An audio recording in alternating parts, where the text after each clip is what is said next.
A billionaire invited his ex to a party just to humiliate her in front of everyone. But when she showed up holding hands with identical triplets, all 4 years old, the shock was so intense, he collapsed on the spot. But before we dive into the full story, let me know where you're watching from and what time it is. Now, subscribe to the channel, and let's get started. The frigid Chicago wind cut through Caroline Miller's wool coat as she stood outside the imposing Kingsley Tower, her breath forming small clouds in the January air. She checked her watch, 2:15 p.m., then reached into her purse, fingers brushing against the 3 plastic sticks she'd been carrying all day like talismans. 3 different brands, 3 identical results. She took a deep breath and pushed through the revolving door into the gleaming marble lobby, her sensible heels clicking against the polished floor. The sound seemed to echo her heartbeat, too fast, too loud, too revealing of her nervousness. "I'm here to see Alexander Kingsley," Caroline told the sleek receptionist behind the curved desk. "Caroline Miller. I should be expected."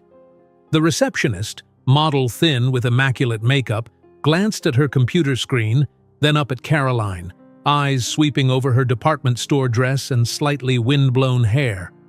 Something like a smirk flickered across her perfect features. 32nd floor. His assistant will meet you at the elevator." Caroline nodded her thanks and walked toward the bank of elevators, conscious of how out of place she felt among the expensive suits and designer heels that populated the lobby. 6 months ago, when Alexander had first asked her to dinner after she'd finished tutoring his niece in literature, she'd been similarly intimidated. But he had smiled at her then, that disarming, genuine smile that made his blue-gray eyes crinkle at the corners, and told her he found her refreshingly authentic in a world of artifice. The elevator was mercifully empty. As it ascended, Caroline smoothed her dress and tucked a strand of chestnut hair behind her ear. She rehearsed what she would say, how she would tell him. They hadn't planned this, certainly, but they'd been together for 6 months now. Alexander had taken her to Michelin-starred restaurants, flown her to his Lake Michigan vacation home in his private helicopter. Just 3 weeks ago, he'd whispered, "You're extraordinary," against her skin as they lay tangled in his Egyptian cotton sheets. They had something real. She was sure of it. The elevator doors opened with a soft chime. A woman in her 40s with a severe bob and wire-rimmed glasses waited for her. "Ms. Miller, follow me, please." Caroline followed the assistant down a hallway lined with awards and press features celebrating Alexander Kingsley, 30 years old and already revolutionizing the tech industry with Kingsley Innovations. The magazine covers showed his confident smile, his perfectly tailored suits, his authoritative stance. Fortune magazine had named him one of the 40 under 40 to watch last year. The assistant knocked on a heavy oak door before opening it and announcing, "Ms. Miller is here, Mr. Kingsley." She stepped aside, allowing Caroline to enter, then quietly closed the door behind her. Alexander didn't look up from his computer. He sat at an imposing glass desk, the floor-to-ceiling windows behind him framing Chicago's skyline like a living backdrop to his success story. At 30, he already commanded a technological empire valued at billions, his dark hair perfectly styled, his custom suit hanging impeccably on his athletic frame. "I'll be with you in a moment," he said, fingers still tapping at his keyboard. Caroline stood awkwardly by the door, clutching her purse. The office was minimalist and expensive, all glass, chrome, and black leather. A single photograph sat on his desk, Alexander shaking hands with the governor at a tech summit.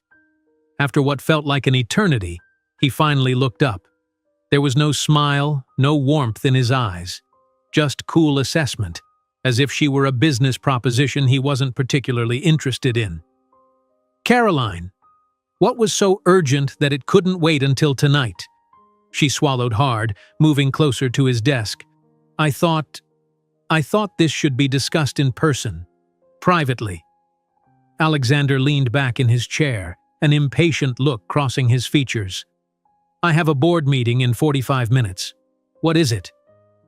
Caroline's hands trembled as she reached into her purse and withdrew the 3 pregnancy tests, carefully wrapped in tissue. She placed them on the glass desk between them. "I'm pregnant, Alex." Silence. Complete, devastating silence. Then Alexander's eyes flicked down to the tests and back up to her face. His expression didn't change, but something in his eyes hardened, became more distant. "You're sure they're mine?" The question hit her like a physical blow. Caroline took a half step back, her hand instinctively moving to her still flat stomach. "Of course they're yours. How can you even ask that?" Alexander stood smoothly, walking to a bar cart in the corner of his office. He poured himself a generous measure of amber liquid, the 18-year-old Macallan he'd once taught her to appreciate. He didn't offer her a glass. "We've been careful. Always." He took a slow sip, staring out at the city below. "This shouldn't have happened. I know it's unexpected, but this was a mistake, Caroline." His voice was cool, detached. "We had fun, but you always knew this was temporary." Caroline felt as though the floor beneath her had suddenly disappeared. "Temporary? Alex, we've been together for 6 months. You introduced me to your family. You took me to your company Christmas party." A flash of impatience crossed his face. "As my date, yes. Not as someone permanent." He turned to face her fully, leaning against the window. The vast city spread out behind him, a kingdom he commanded with effortless authority. "You really think someone in my position would choose someone like you to build a family with?" Each word landed like a shard of ice. Caroline stood frozen, unable to process the transformation of the man before her, from the attentive, passionate lover she thought she knew to this cold stranger. "Someone like me?" she repeated, her voice barely audible. Alexander sighed, as if explaining something obvious to a child. "A high school teacher from Ohio who can barely afford rent in a decent neighborhood. You're common, Caroline, predictable, not the kind of woman someone like me would present to Chicago society." Caroline felt tears threatening but forced them back. She wouldn't cry. Not here. Not in front of him. I thought what we had was real. What we had was convenient while it lasted." Alexander set his glass down and returned to his desk, opening a drawer. "I have an IPO in 3 months and plans to marry the daughter of Maxwell Communications CEO next year.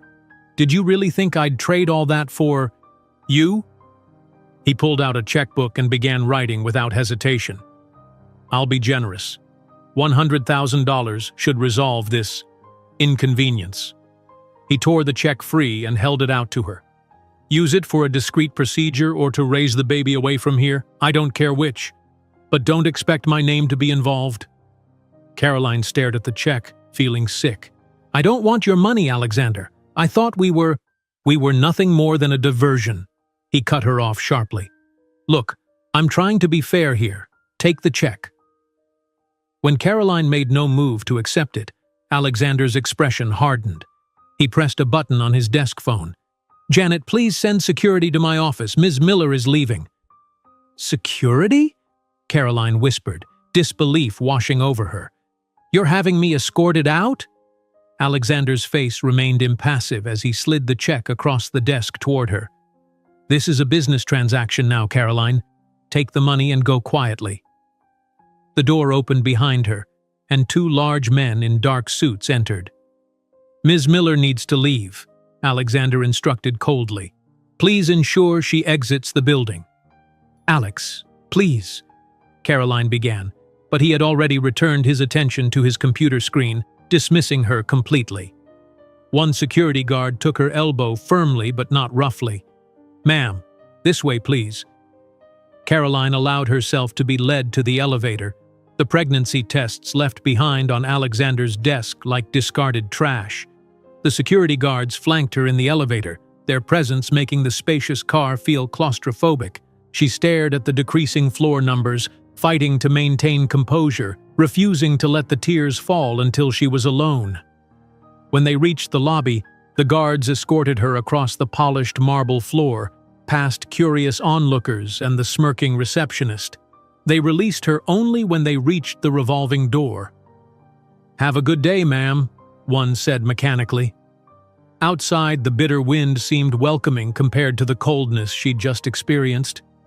Caroline walked numbly to the corner, turned into an alley between buildings, and finally let the tears come.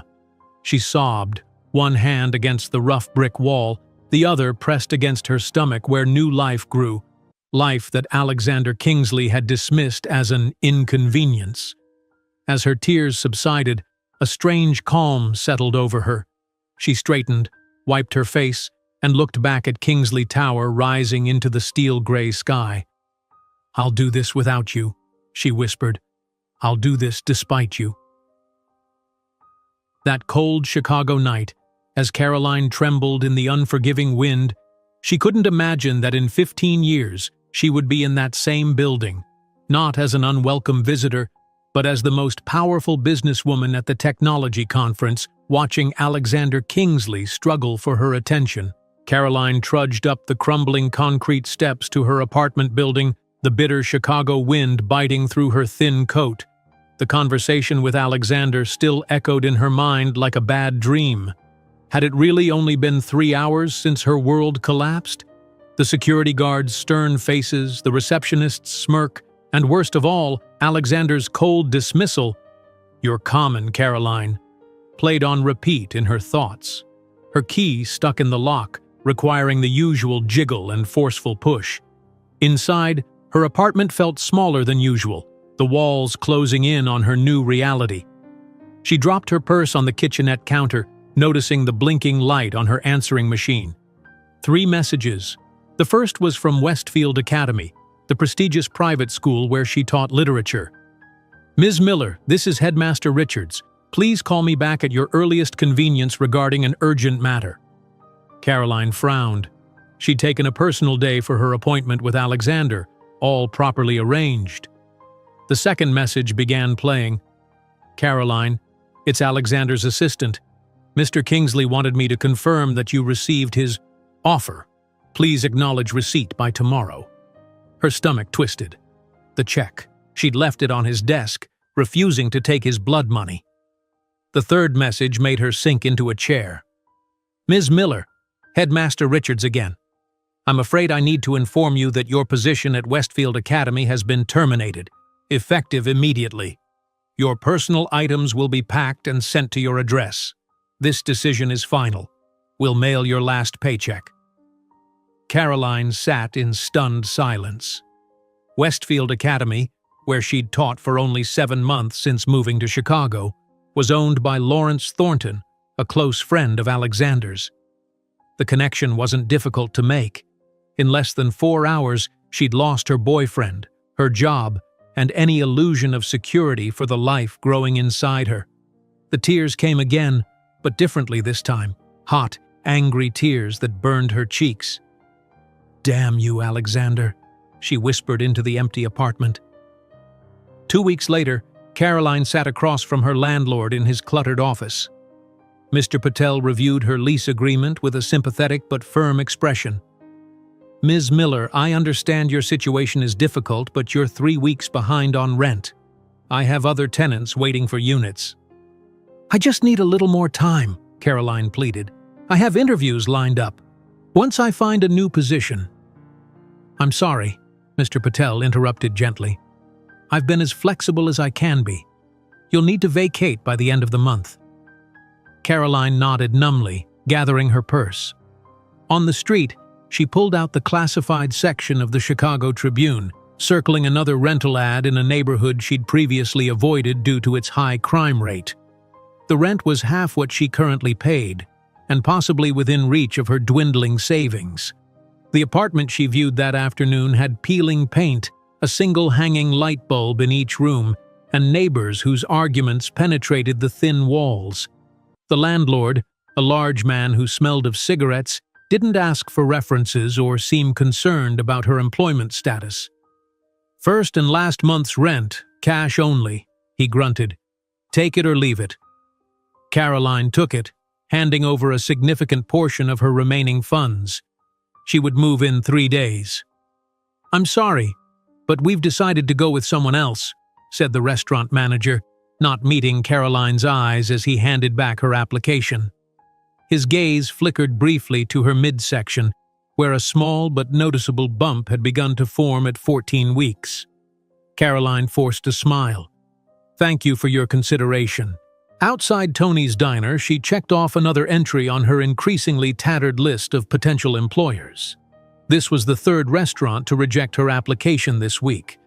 The reception job at the dental office had done the same yesterday, the office manager barely hiding her disapproval when Caroline mentioned she would need maternity leave in 6 months. She found a bench in a small park and sat down, allowing herself 5 minutes of rest before trying the next place on her list. Across the street, a massive billboard displayed Alexander's confident face alongside the Kingsley Innovations logo. "The future has a name," the tagline proclaimed. Caroline turned away, unable to bear the sight of the man who had so casually discarded her. Her phone buzzed, a reminder for tomorrow's doctor's appointment at the free clinic. Her first ultrasound. She should have been sharing this milestone with someone who cared, not facing it alone in a crowded public clinic. The waiting room of the Cook County Public Health Clinic was packed with women in various stages of pregnancy, many with other children in tow. Caroline sat between a teenager who looked terrified and an exhausted mother of 3 who kept nodding off between reprimanding her toddlers. "Miller, Caroline?" called a nurse after nearly 2 hours of waiting. The examination room was small but clean. The nurse, a kind-faced woman in her 50s named Nancy, took Caroline's vitals and asked routine questions about her health history. "First pregnancy?" Nancy asked, making notes on her chart. "Yes," Caroline replied, her voice small. "Father involved?" Caroline hesitated. "No." Nancy's expression didn't change, but her voice softened. "All right, let's take a look at your baby. The doctor will be in shortly to discuss everything with you." The ultrasound gel was cold on Caroline's skin. As Nancy moved the wand across her abdomen, the screen remained facing away from Caroline. Nancy's brow furrowed slightly. She adjusted the wand, moved it to different positions, and stared intently at the screen. "Is everything okay?" Caroline asked, anxiety rising in her chest. "I'm going to get the doctor," Nancy said, her professional tone not quite hiding something unexpected. "Just relax." The minutes crawled by. Caroline stared at the ceiling, imagining worst-case scenarios. When the door finally opened, a middle-aged doctor entered alongside Nancy. "Miss Miller, I'm Dr. Santiago," she said, taking over the ultrasound wand. She moved it deliberately across Caroline's abdomen, studying the screen. After a moment, she turned the monitor so Caroline could see. "Congratulations," Dr. Santiago said with a smile. "We have not 1, but 3 hearts beating here." Caroline stared at the screen, trying to make sense of the grainy black and white images. 3? Triplets, the doctor confirmed. 3 separate amniotic sacs, 3 healthy heartbeats. You're carrying identical triplets, which is quite rare, about 1 in 200,000 pregnancies. The room seemed to spin. Triplets. Not 1 baby to care for alone, but 3. 3 mouths to feed, 3 college educations to save for, 3 of everything on her non-existent income. The news that should have been celebrated with champagne and embraces was met with silent tears in a public clinic exam room. That evening, in her new apartment where boxes remained unpacked and a single mattress on the floor served as her bed, Caroline made a decision. She found her phone and dialed Alexander's private number, the one he'd once insisted she use anytime, day or night. It went directly to voicemail, as she'd expected. "Alexander, it's Caroline," she said, her voice steady despite her racing heart. "I'm calling to let you know that I'm pregnant with triplets. Identical triplets. I'm not asking for anything. I just thought you should know." She hung up, knowing he would never return the call. The following weeks established a grueling pattern. Caroline found work as a waitress at a 24-hour diner, taking the overnight shift when her pregnancy was less noticeable under the loose uniform. She slept during the day, applied for better jobs in the late afternoon, and worked from 11 at night until 7 in the morning. Her feet swelled, her back ached constantly, and exhaustion became her permanent state. It lasted until her 19th week, when the manager called her into his office at the end of her shift. "Look, Caroline," he said awkwardly, "you're a good worker, but customers are commenting about your condition. It's not the image we want for the night shift. I'm going to have to let you go." She nodded, too tired to argue. It was her third job lost due to her pregnancy. That afternoon, Caroline sat in the small park near her apartment, watching mothers push strollers and children play. Her hands rested on her now prominent belly, feeling the occasional flutter of movement from within. Across the street, a new billboard had been erected, even larger than the last one. Alexander's face smiled confidently next to the announcement, "Kingsley Innovations IPO, the future begins now."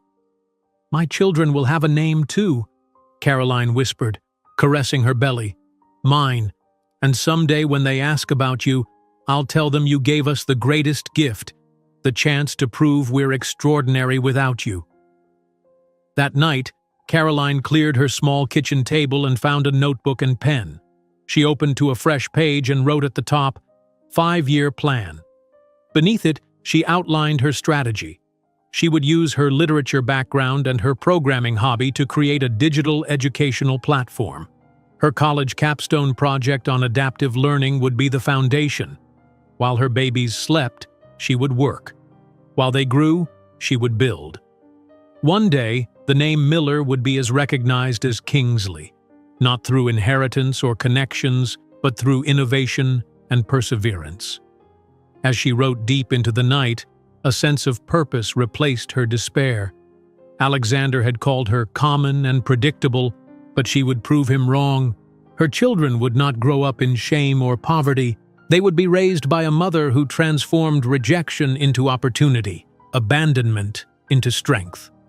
While Caroline scribbled her plans in a cheap notebook by candlelight, she couldn't imagine that those crumpled pages contained the embryo of what would become Edu Minds, valued at billions, with headquarters on 3 continents. Caroline's calendar hung on the refrigerator door, days meticulously crossed off as her pregnancy progressed. Today marked 28 weeks, the beginning of her 3rd trimester with triplets. Her once slender frame had transformed dramatically, her belly now so prominent that strangers openly stared when she ventured outside. She studied her reflection in the bathroom mirror while brushing her teeth, barely recognizing the exhausted woman staring back at her. "Good morning, boys," she whispered, rubbing her swollen abdomen where movement had become constant and sometimes painful. According to her dog-eared pregnancy book, each baby was now roughly the size of an eggplant. 3 eggplants fighting for space in her increasingly cramped uterus. The apartment's thin walls carried the sound of her neighbor's television, a morning news program discussing the Kingsley Innovations IPO. Caroline quickly turned on the shower to drown out Alexander's name. She had enough challenges today without his ghost haunting her thoughts. Her most pressing concern was making it to her prenatal appointment at the free clinic. The doctor had been increasingly worried about her blood pressure and the possibility of preterm labor, common with multiple pregnancies but especially dangerous with triplets. Caroline dressed carefully in her most comfortable maternity dress, donated by a church charity, and gathered her paperwork for the bus. In the kitchen, she forced down a breakfast of peanut butter toast and prenatal vitamins. Her phone rang, a potential employer calling about the remote editing job she'd applied for last week. "I'm sorry, Ms. Miller," the woman said after a brief conversation. "Your qualifications are impressive, but we need someone who can commit to a minimum 1-year contract without interruptions." Another rejection.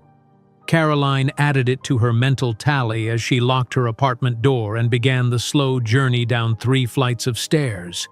No elevator in this building, one of many inconveniences she'd accepted to afford the rent. 3 separate heartbeats, all strong, the ultrasound technician confirmed, moving the wand across Caroline's belly. "Baby A is here, baby B here, and baby C tucked behind his brothers." "Doctor." Santiago studied the monitor with a slight frown. They're smaller than I'd like at 28 weeks, especially baby C. How's your nutrition, Caroline? I'm following the diet plan, she answered, omitting that sometimes she stretched her food budget by eating less than recommended.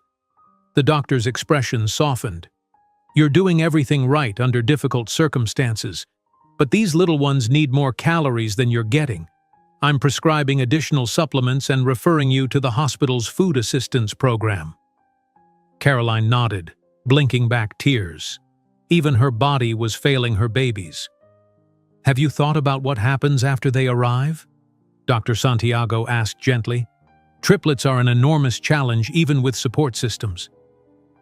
I have a plan, Caroline replied with more confidence than she felt. I'm developing an educational software platform that I can work on from home while they sleep. Dr. Santiago looked skeptical but didn't push further. Your blood pressure concerns me. I want to see you weekly now, and you need to rest as much as possible. These babies could come very early, and we want to keep them inside growing as long as we can. As Caroline struggled to sit up, the doctor hesitated.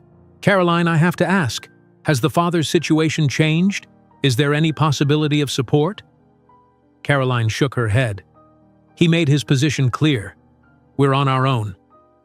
Back in her apartment, Caroline spread her research materials across the kitchen table, her old college textbooks on educational psychology, programming manuals, and sketches of user interfaces. Her college capstone project on adaptive learning for different cognitive styles had won awards but gathered dust since graduation. Now, it might be their salvation. She opened her laptop, a 6-year-old model that wheezed when running multiple programs, and began coding a basic prototype. The idea was elegant in its simplicity, software that adapted to each student's learning patterns, providing personalized educational content that evolved with their progress. A sharp pain interrupted her concentration. Caroline breathed through it, recognizing a Braxton Hicks contraction, practice for the real thing. Dr. Santiago had warned they would increase as her pregnancy progressed. When the discomfort passed, she returned to coding, losing herself in the work until a knock at the door startled her. Her elderly neighbor, Mrs. Jenkins, stood in the hallway with a casserole dish. Thought you might like some dinner, dear, the woman said, her eyes kind behind thick glasses. You're feeding 4 now, after all. Caroline accepted the dish gratefully. Mrs. Jenkins had become an unexpected ally, occasionally bringing food or sitting with Caroline during particularly difficult days. How are you managing? Mrs. Jenkins asked, glancing around the sparse apartment. One day at a time, Caroline answered with a tired smile. The older woman nodded toward Caroline's laptop. Working on something important? My future, Caroline replied. And theirs. By 32 weeks, Caroline's body rebelled against the strain of carrying triplets. Her ankles disappeared beneath puffy swelling, her back ached constantly, and sleeping became nearly impossible as the babies grew more active. Dr. Santiago had ordered bed rest, an impossible luxury for a woman living alone without income. Caroline compromised, working on her prototype from her bed, laptop propped on a pillow over her enormous belly. Mrs. Jenkins checked on her daily, bringing groceries and staying for brief visits. During one such visit, Caroline explained her software concept. The educational system treats all students the same, she said, showing Mrs. Jenkins her simple interface design. But we know children learn differently. Some are visual learners, others auditory or kinesthetic. My program identifies a student's learning style and adapts automatically. Mrs. Jenkins studied the screen. And you created this while growing 3 human beings? You're quite remarkable, Caroline Miller. Caroline blushed. It's still just a prototype. I need more time to develop it properly. Time is something your little ones might not give you, Mrs. Jenkins observed, pointing to Caroline's belly where visible movements rippled across the surface.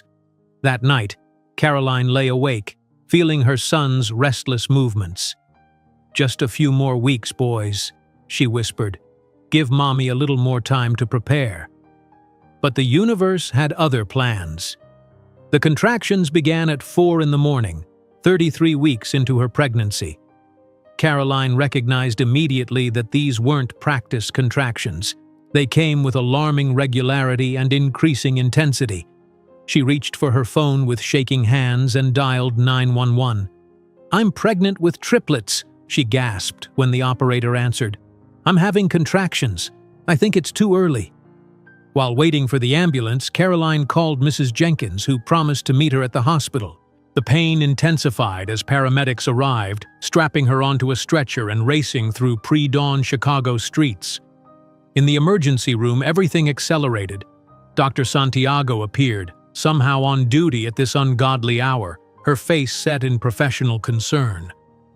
33 weeks with triplets is actually not bad, she reassured Caroline as nurses connected monitors to her belly. "But we need to be prepared for complications. The NICU team is standing by." Caroline nodded through another contraction, terror mixing with determination. "Will they be okay?"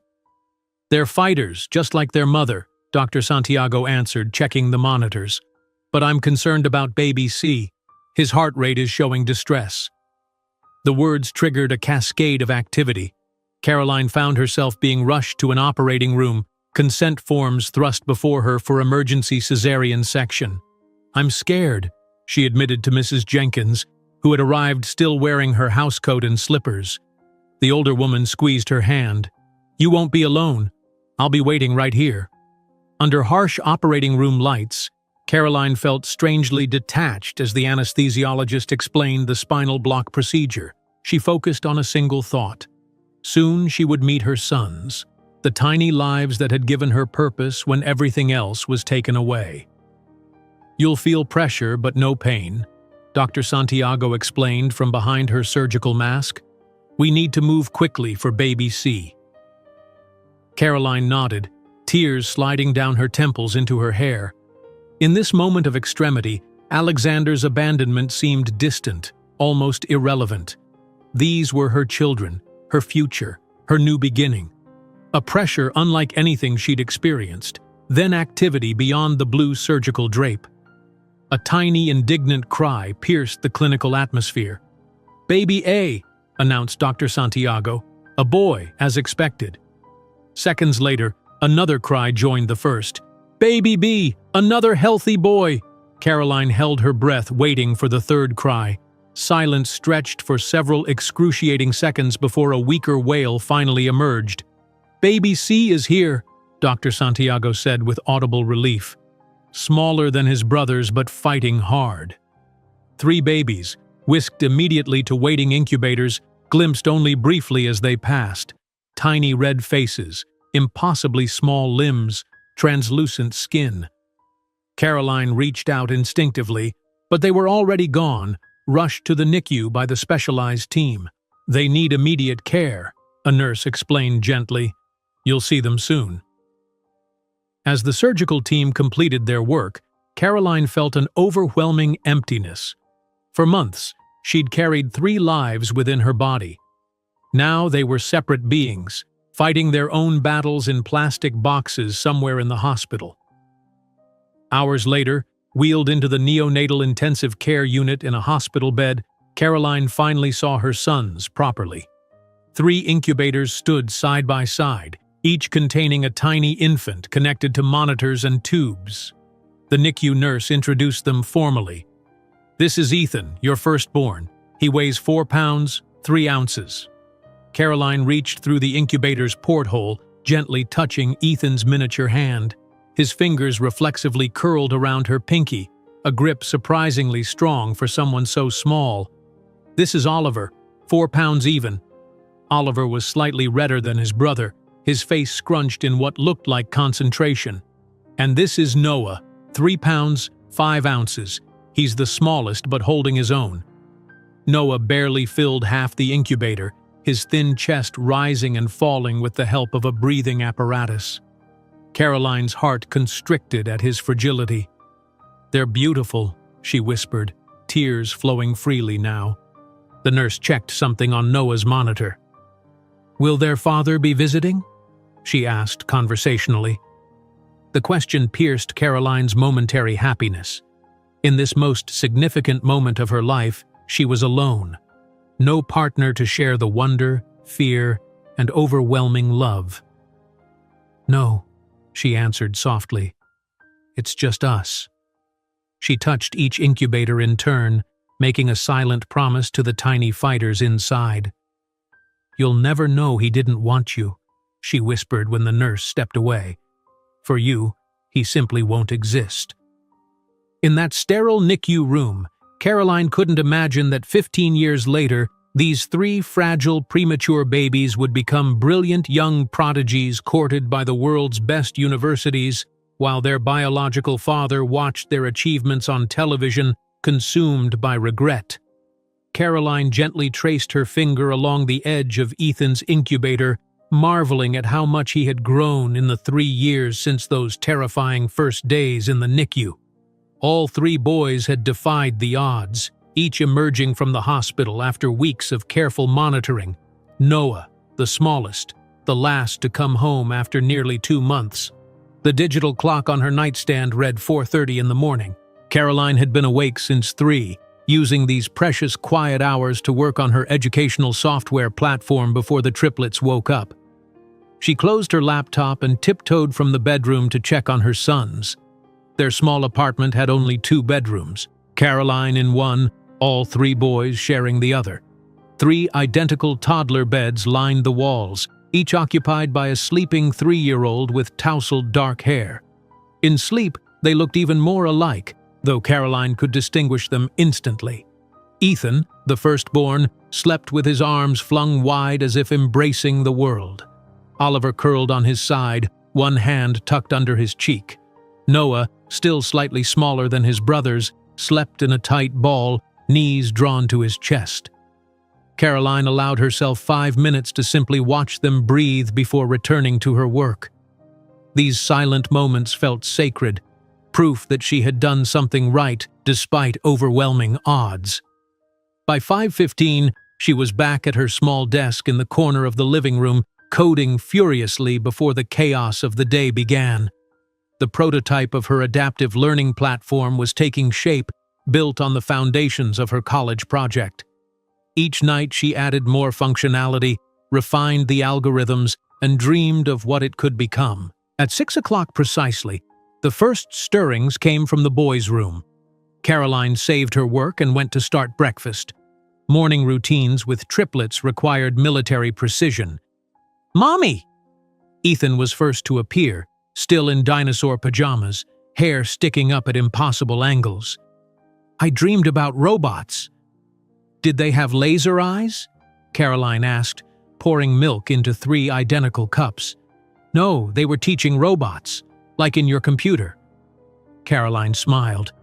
Even at 3, Ethan showed uncanny understanding of her work. She lifted him onto a chair at their small kitchen table just as Oliver appeared, methodically counting his steps. 1, 2, 3, 4, he continued until reaching his chair. 22 steps from bed to table, he announced proudly. "Very good counting," Caroline praised, setting a bowl of cereal before him. Oliver's fascination with numbers had emerged before he could properly speak. Noah arrived last, clutching a crumpled piece of paper. "Made this for you," he mumbled, offering the drawing, a surprisingly complex pattern of interlocking shapes in crayon. "It's beautiful," Caroline said, genuinely impressed. Noah communicated more through art than words, his drawings already showing remarkable spatial awareness. Breakfast was predictably chaotic. Spilled milk, cereal negotiations, Oliver got more Cheerios, and rapid-fire questions that Caroline answered while simultaneously wiping faces, preventing falls, and mentally reviewing her day's schedule. By 7:30, all 3 boys were dressed in matching outfits, practical, inexpensive clothing that Caroline bought in bulk when on sale. She corralled them toward the door for their morning walk to the small park down the street, a ritual that burned some of their boundless energy before she needed to work. "Blocks by colors today," Ethan announced as they settled in the living room after returning from the park. He methodically began sorting his toys while Oliver counted each one. 14 red blocks, 6 blue blocks, Oliver reported with satisfaction. Noah sat slightly apart, arranging patterns that looked random but revealed complex symmetry upon closer inspection. Caroline observed them while setting up her laptop on the kitchen table. These quiet moments of independent play were precious work windows. Her remote job as a content reviewer for educational websites paid modestly but offered flexible hours, essential for a single mother of triplets. At 9 o'clock, a gentle knock at the door announced Mrs. Jenkins' arrival. The elderly woman had become Caroline's lifeline, watching the boys for a few hours each day in exchange for help with groceries and household tasks. "Good morning, my little geniuses," Mrs. Jenkins greeted, her silver hair neatly pinned back. The boys rushed to hug her legs, already devoted to their adopted grandmother. "Ethan organized blocks by color again," Caroline explained as she gathered her work materials.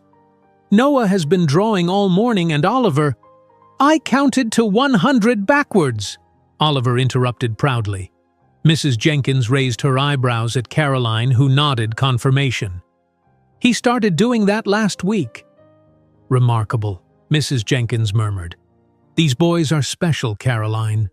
"All children are special," Caroline replied automatically, though privately she had begun to recognize that her son's development was accelerated compared to other children their age.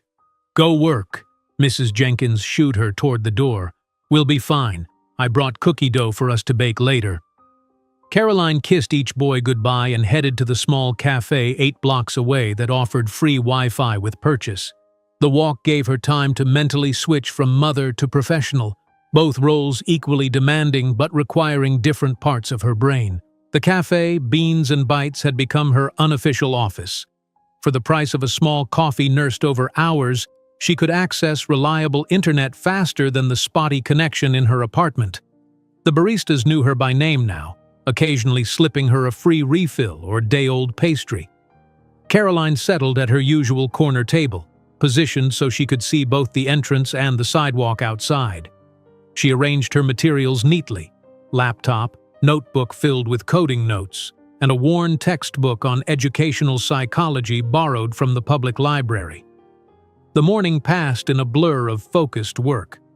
She reviewed educational content for her paying job first, then switched to her own project, coding the adaptive learning algorithms that would eventually become EduMinds. Lost in the work, she barely noticed the lunch rush come and go. Her concentration was broken by a newspaper left on the neighboring table. The business section featured a familiar face: Alexander Kingsley announcing Kingsley Innovations' latest product launch. Caroline quickly averted her eyes, but not before noticing the caption mentioning his engagement to Elizabeth Maxwell, daughter of communications magnate Leonard Maxwell. 3 years had passed, yet Alexander's face could still trigger a complex wave of emotions: anger, hurt, and a steely determination that had become her driving force. Caroline closed the newspaper and returned to her coding with renewed intensity. By mid-afternoon, she packed up her materials and headed to the small grocery store near her apartment. Mrs. Jenkins would need to leave by 4, and dinner preparations for 3 hungry boys couldn't wait. The apartment was suspiciously quiet when she returned. She found Mrs. Jenkins in the kitchen, finger pressed to her lips.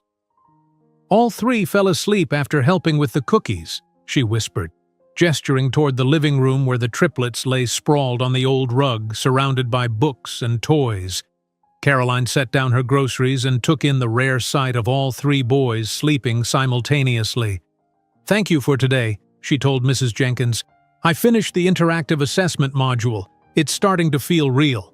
Mrs. Jenkins nodded approvingly.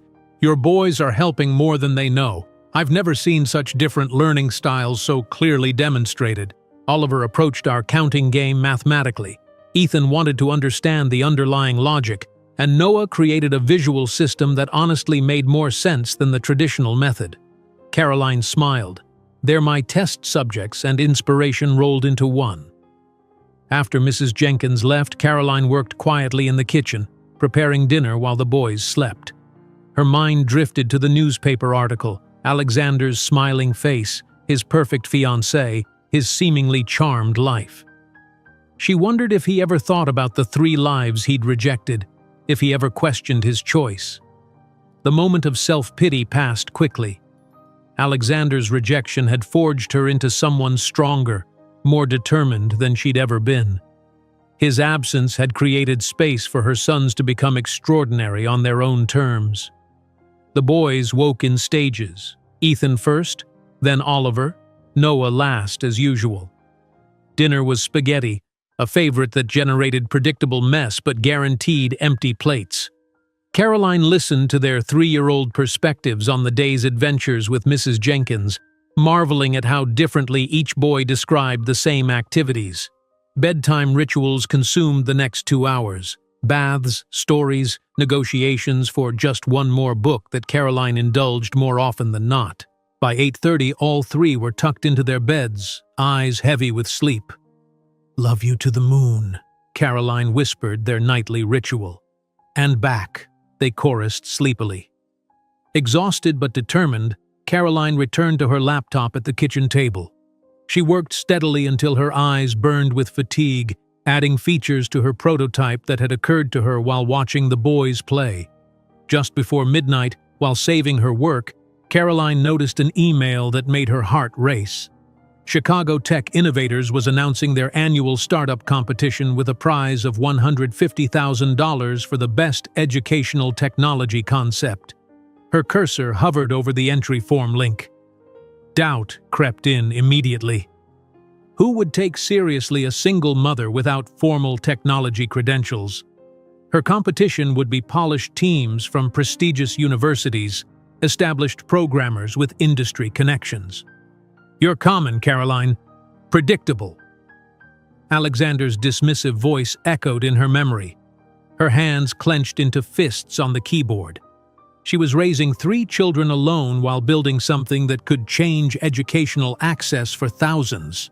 There was nothing common about her journey or her vision. Caroline opened the entry form and began filling it out methodically. The submission deadline was 6 weeks away, enough time to refine her prototype into something that could impress the judges. Night after night, Caroline worked until exhaustion overtook her. She fell asleep at her keyboard more than once, waking with key impressions on her cheek and new ideas in her mind.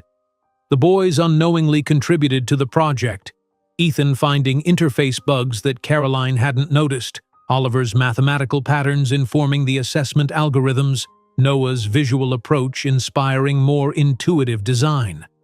On the final night before submission, Caroline sat staring at her completed entry. The EduMinds prototype wasn't perfect, but it was revolutionary in its approach to personalized learning. Her finger hovered over the submit button, doubt and hope warring within her. A noise from the boys' room drew her attention. She found Noah standing beside his bed, eyes still closed in sleep.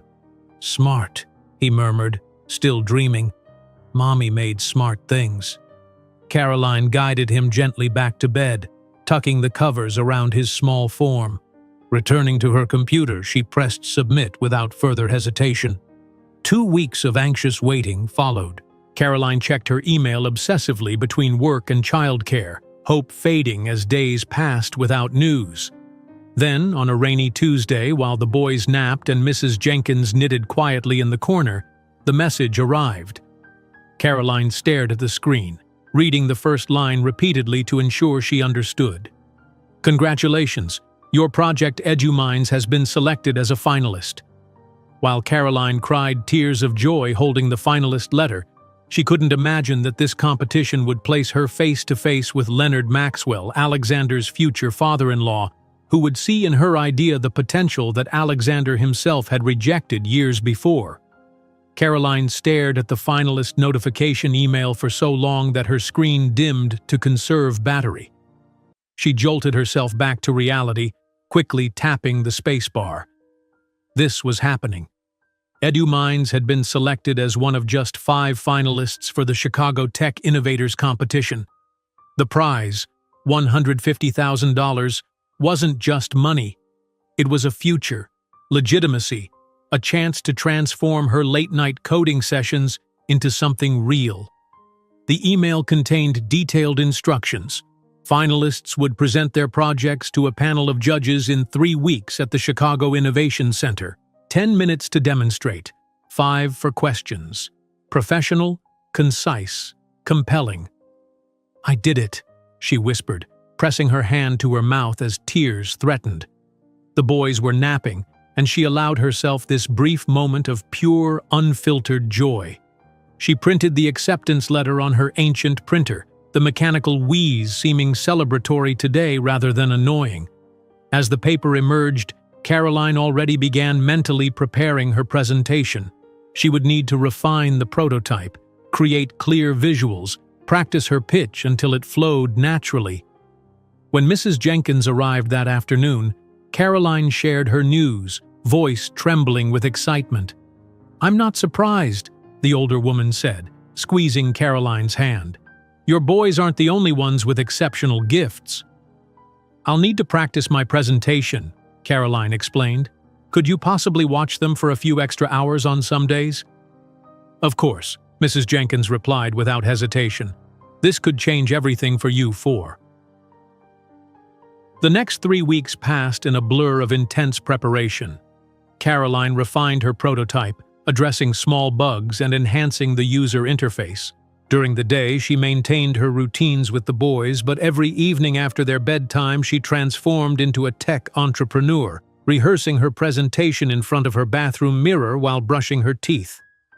EduMinds identifies each student's unique learning style through interactive assessments she practiced, analyzing her delivery for confidence and clarity. Then it adapts content presentation in real time, maximizing engagement and retention. 7 days before the competition, Caroline received an email listing the judging panel.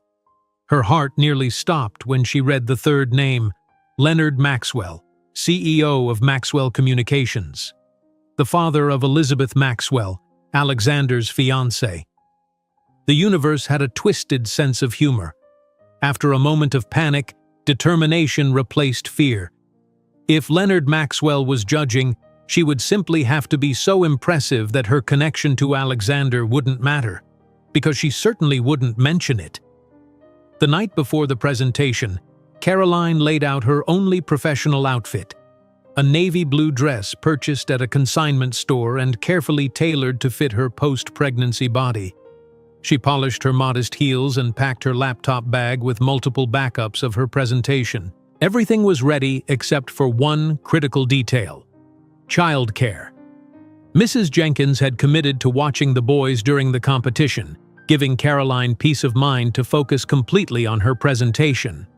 The morning of the competition, Caroline woke at 5, mentally rehearsing while preparing breakfast. The boys sensed her excitement, unusually cooperative as she dressed them in their best outfits, small button-down shirts and khaki pants she'd found on clearance. "You look pretty, Mommy," Noah said, touching her dress with approval. "Very professional," Ethan added, clearly mimicking a phrase he'd heard. "Blue is statistically the most trustworthy color," Oliver informed her seriously. At 7:30, Caroline's phone rang. The display showed Mrs. Jenkins' name. "Caroline, I'm so sorry," came the older woman's voice, raspy and weak. "I woke up with a fever of 103. The doctor thinks it's pneumonia. I can't be around the boys." Caroline's stomach dropped. "Don't worry about us," she assured Mrs. Jenkins, mind racing for solutions. "Just focus on getting better." After hanging up, Caroline sat heavily at the kitchen table. The competition began at 10. Every backup childcare option ran through her mind. The neighbor with 4 children of her own, already overwhelmed. The community center drop-in childcare that required 48-hour advance registration. The prohibitively expensive last-minute babysitting service. No viable options emerged. After 3 years of solving impossible problems, Caroline faced a true impasse. She could either miss the competition that might change their lives or somehow bring 3 active 3-year-olds to a professional event where they would need to sit quietly for hours. Both choices seemed impossible. "Mommy sad?" Noah asked, climbing into her lap. Caroline hugged him close. "Mommy has a very important meeting today, but Mrs. Jenkins is sick and can't watch you." "We go with you," Ethan stated simply, as if solving an obvious problem. Caroline looked at her 3 sons, considering the unthinkable. What if she did bring them? If she packed their backpacks with quiet activities, favorite snacks, and clear instructions? It was a recipe for disaster, but perhaps better than not showing up at all. "If you come with Mommy," she said slowly, "you would need to be extraordinarily well-behaved. This is very important for our future." "We can be good," Ethan promised solemnly. "I'll count to 1,000 silently," offered Oliver. "I'll draw quietly," Noah whispered. Decision made, Caroline moved with urgent efficiency, packing 3 small backpacks with coloring books, silent toys, and favorite snacks. She charged her tablet with educational games they loved, packed extra clothes for emergencies, and wrote her presentation order number on 3 small cards. "If we get separated, give this to any adult," she instructed, tucking the cards into their pockets. "It has my phone number and where to find me." The taxi ride downtown was tense, Caroline alternating between reviewing presentation notes and keeping the boys entertained. They arrived at the gleaming Chicago Innovation Center 45 minutes early, Caroline clutching 3 small hands as they approached the registration desk. The woman behind the counter looked from Caroline to the triplets with poorly concealed disapproval. "Childcare emergency," Caroline explained simply, signing in. "They'll be very quiet." The woman's expression suggested strong doubt, but she handed over Caroline's participant badge without comment. Inside the presentation hall, Caroline selected seats near the back, arranging the boys with military precision. "Remember, absolute best behavior," she whispered. "This could change everything for us." As other participants arrived, mostly young men in expensive casual attire or women in sleek business suits, curious glances were directed at Caroline and her 3 identical shadows. She felt simultaneously invisible as a competitor and conspicuously out of place as a mother. The judges entered last. Caroline recognized Leonard Maxwell immediately from news photos. Tall, silver-haired, impeccably dressed, with the same commanding presence his future son-in-law cultivated. He took his seat at the center of the judging panel without noticing her. The first 3 presentations proceeded smoothly, polished teams with elaborate slide decks and confident deliveries. Caroline watched with growing anxiety, the boys remarkably well-behaved beside her but clearly growing restless. Oliver had counted all the ceiling tiles twice. Ethan was fidgeting slightly. Noah's drawing was expanding beyond his paper onto the seat. When the 4th presenter finished, the moderator called, "Number 5, Caroline Miller, EduMinds. Please prepare to present." Caroline gathered her laptop, leaning down to the triplets. "I need to go to the front now. Please stay perfectly quiet." "Good luck, Mommy," Ethan whispered. Caroline approached the presentation area, connecting her laptop to the projector with hands that trembled slightly. As her opening slide appeared on screen, she took a deep breath and looked out at the audience. In that moment, watching her sons trying so valiantly to sit still, a radical idea formed. Instead of hiding them as an inconvenience, what if she used them as a demonstration? "Good morning," she began confidently. "My name is Caroline Miller, and I'm the creator of EduMinds, an adaptive learning platform that recognizes and responds to individual learning styles." She gestured toward the back of the room. "I'd like to invite my associates to join me for this demonstration." A murmur of surprise rippled through the audience as 3 identical 3-year-olds made their way to the front, solemn-faced and holding hands in a chain. "These are Ethan, Oliver, and Noah," Caroline introduced. They're identical triplets with identical DNA, raised in identical environments, yet they process information in completely different ways, exactly the challenge our educational system faces every day.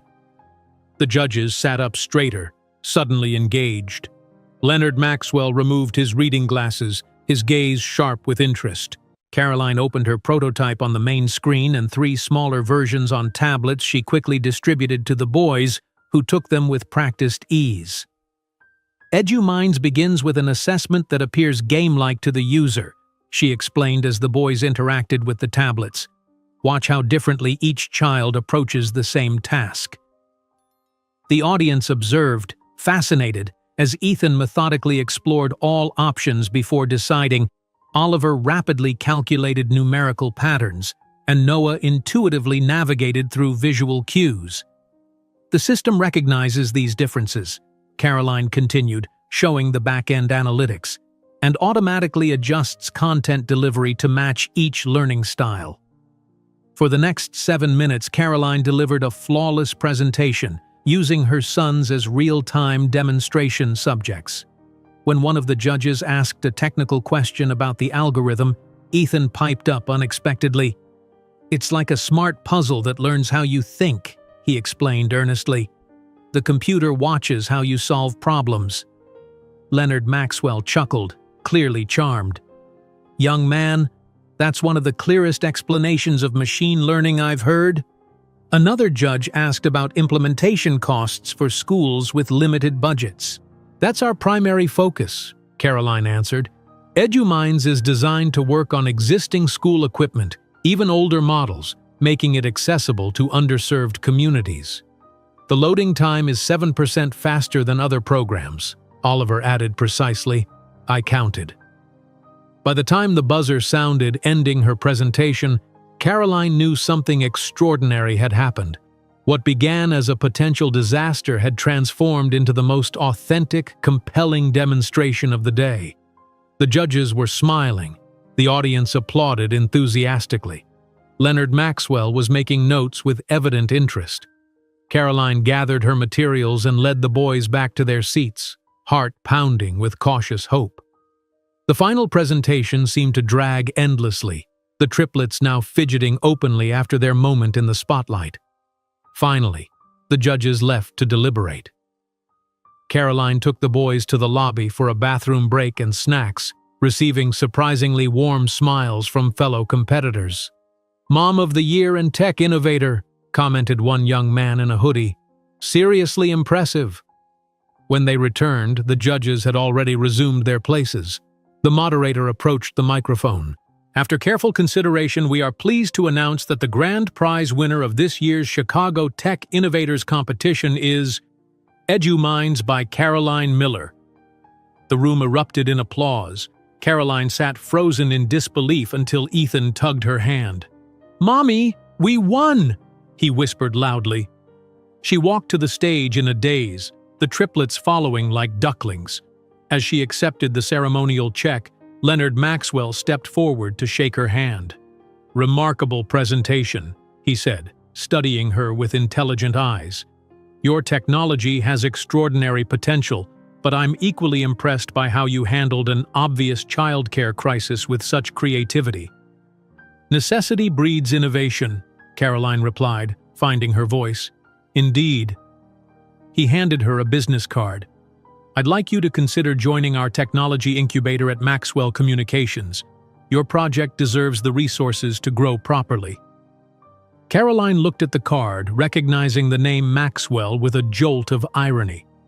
She hesitated briefly, knowing this connection would eventually lead to Alexander's orbit, then firmly shook Leonard's hand. "Thank you. I'd be honored to discuss it." As she accepted the check and place in the incubator, Caroline didn't know she was taking the first step toward an inevitable collision with Alexander, whose engagement to Elizabeth Maxwell would be announced in that same incubator just 3 months later. Caroline entered the Maxwell Communications Technology Incubator, clutching her keycard like a talisman. The sleek glass doors slid open, revealing a space that felt worlds away from her cramped apartment. Exposed brick walls, ergonomic furniture, and state-of-the-art technology surrounded her. Most importantly, there was the small office with her name, Caroline Miller, EduMinds, printed on the door. She ran her fingers over the lettering, still disbelieving.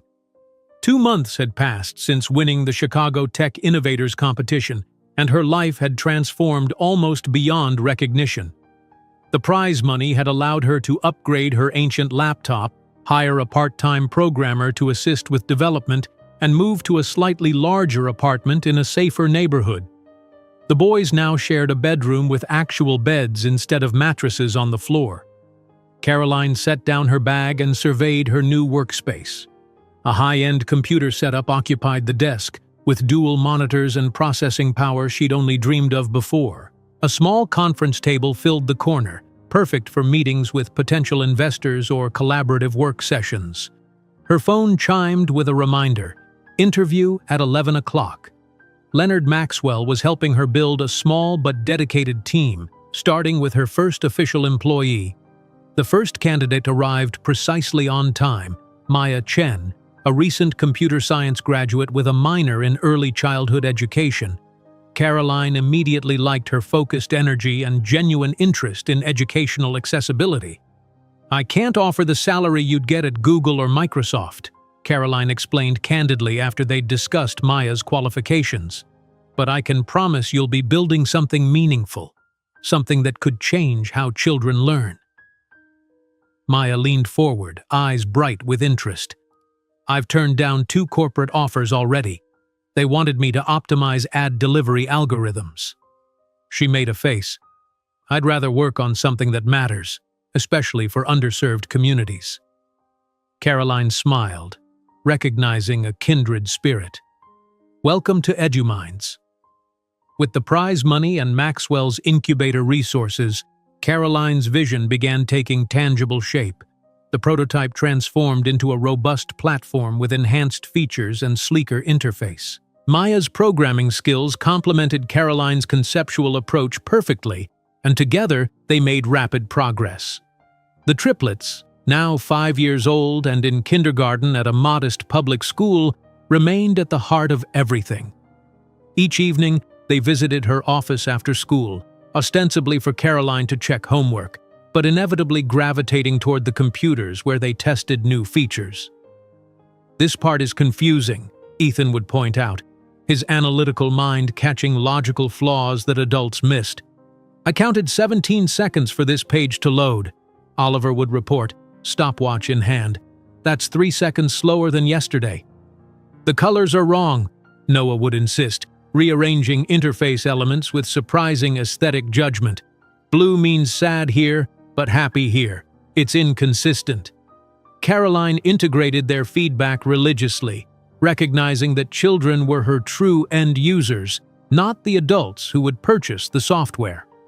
6 months into her time at the incubator, Caroline faced her first major presentation to potential investors. Leonard Maxwell had arranged for venture capitalists to review promising startups in his portfolio, and EduMinds was scheduled to present. The meeting room intimidated with its leather chairs and views of downtown Chicago. 5 men in expensive suits sat around the polished table, expressions skeptical as Caroline set up her presentation. Their body language communicated clearly: "Convince us why we should take you seriously." Caroline launched into her practiced pitch, demonstrating EduMind's adaptive algorithms and personalized learning paths. As she spoke, she noticed the investors' attention drifting, their eyes flicking to phones or watches. Then Leonard Maxwell entered, commanding immediate respect with his presence. "Gentlemen, I hope you're paying attention. What Ms. Miller is showing you represents the future of educational technology." Their postures shifted instantly, attention refocusing.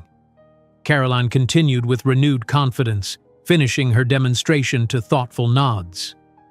"The concept has merit," said one investor cautiously, "but the education market is notoriously difficult to penetrate. School districts have Byzantine purchasing processes and limited budgets." Before Caroline could respond, Leonard interjected, "Caroline's approach is precisely why I brought her into our incubator. She's targeting underserved schools first, the very institutions other companies ignore because of those complicated processes. There's less competition and more need." The meeting concluded with tentative interest, but no firm commitments. As the investors filed out, Leonard remained behind. "They'll come around," he assured her. "You're building something revolutionary, but revolutions take time." "Thank you for your support," Caroline replied. "I know educational software isn't as exciting as the latest social media platform." Leonard's expression turned contemplative. "I have 7 grandchildren, Caroline. Their education matters more to me than any trending app." He paused. "Which reminds me, my daughter Elizabeth is hosting an engagement party next month. You should attend. Good networking opportunity." Caroline's stomach tightened. Elizabeth Maxwell, Alexander's fiancée. The engagement that Alexander had mentioned that day in his office. The future he'd chosen over her and their children. "I appreciate the invitation," she said carefully, "but I should focus on development milestones right now." Leonard nodded, not pressing further. "Your choice. The offer stands." Caroline breathed easier once he left, grateful for avoiding an inevitable collision with her past, for now. The work consumed her days while the boys filled her evenings and weekends. Despite their limited resources, the triplets thrived. Their kindergarten teacher requested a meeting 3 months into the school year, which Caroline attended with trepidation, fearing behavior problems. Instead, Ms. Sanchez greeted her with excitement. "Mrs. Miller, your boys are extraordinary. They're operating academically at least 2 grade levels above their peers. Have you considered testing them for the gifted program?" Caroline felt a surge of pride mixed with concern. Would that separate them from each other? Not necessarily. They have different strengths, but all 3 qualify. Ethan shows remarkable analytical thinking, Oliver's mathematical abilities are off the charts, and Noah's spatial visual intelligence is like nothing I've seen in 20 years of teaching. The boys entered the gifted program the following month, bringing home increasingly advanced work that Caroline helped them navigate each evening. Even with her growing company demands, she maintained sacred hours with her sons, building Lego structures, reading chapter books, and teaching them basic coding principles they absorbed with astonishing speed. By the time the triplets turned 7, EduMinds had secured its first significant contract, a pilot program with an underfunded Chicago school district serving primarily low-income families. The opportunity arose from Caroline's deliberate strategy of approaching schools most educational technology companies ignored. "These students need adaptive learning more than anyone," she explained to Maya and their now 3-person development team. "If we can prove our system works with the most challenging populations, we can expand anywhere." The pilot launched with nervous excitement. Caroline spent weeks on site, troubleshooting issues and gathering real-world feedback. The results exceeded even her optimistic projections.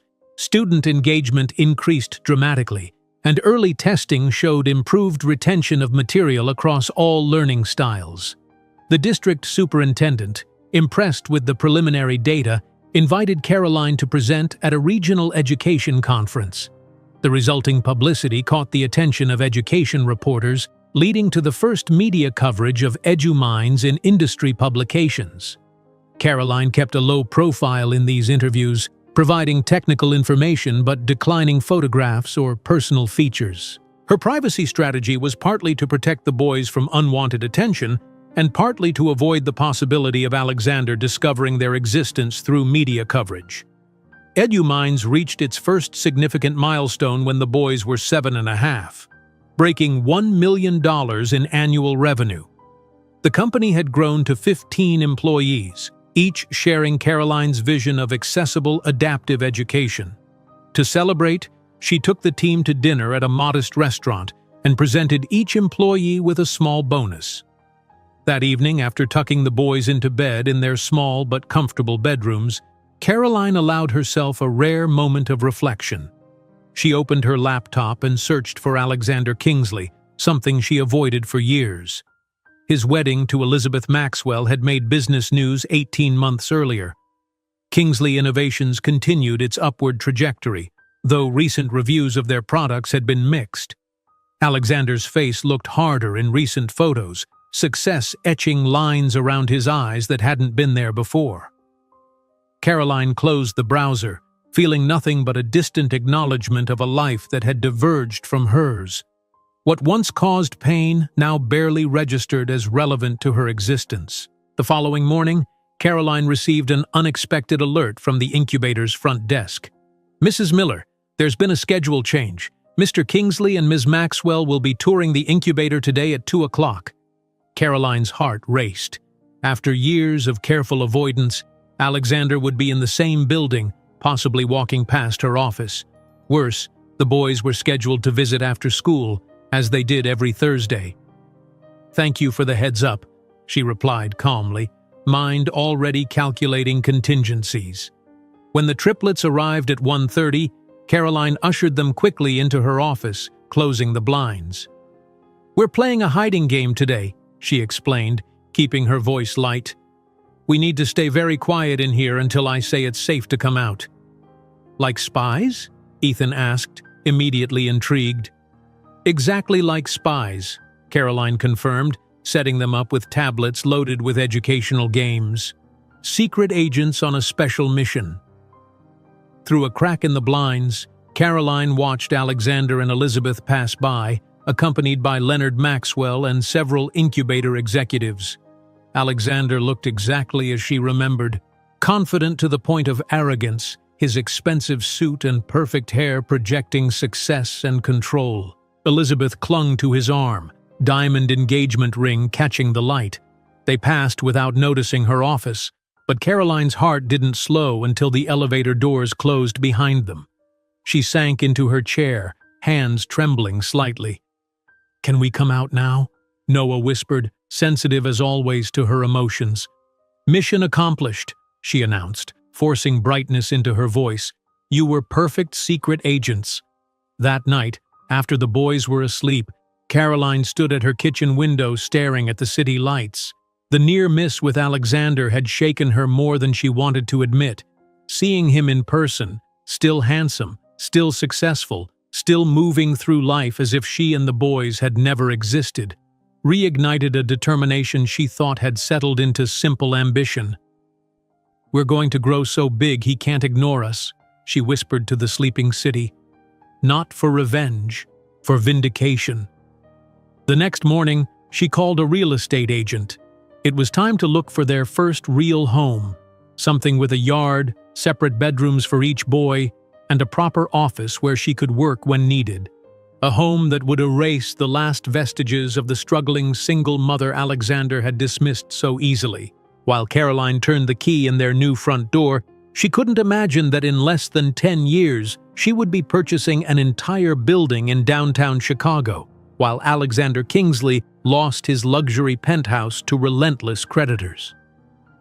The door of Caroline's new home closed behind the real estate agent with a solid, satisfying click. Alone in the entryway, she pressed her back against the door and released a long breath. After years of cramped apartments with paper-thin walls, this modest but well-maintained 3-bedroom house in a safe neighborhood represented more than shelter. It was tangible proof of how far they had come. "Boys!" she called. "Come explore our new home!" The triplets, now 10 years old, thundered down the stairs they had been investigating.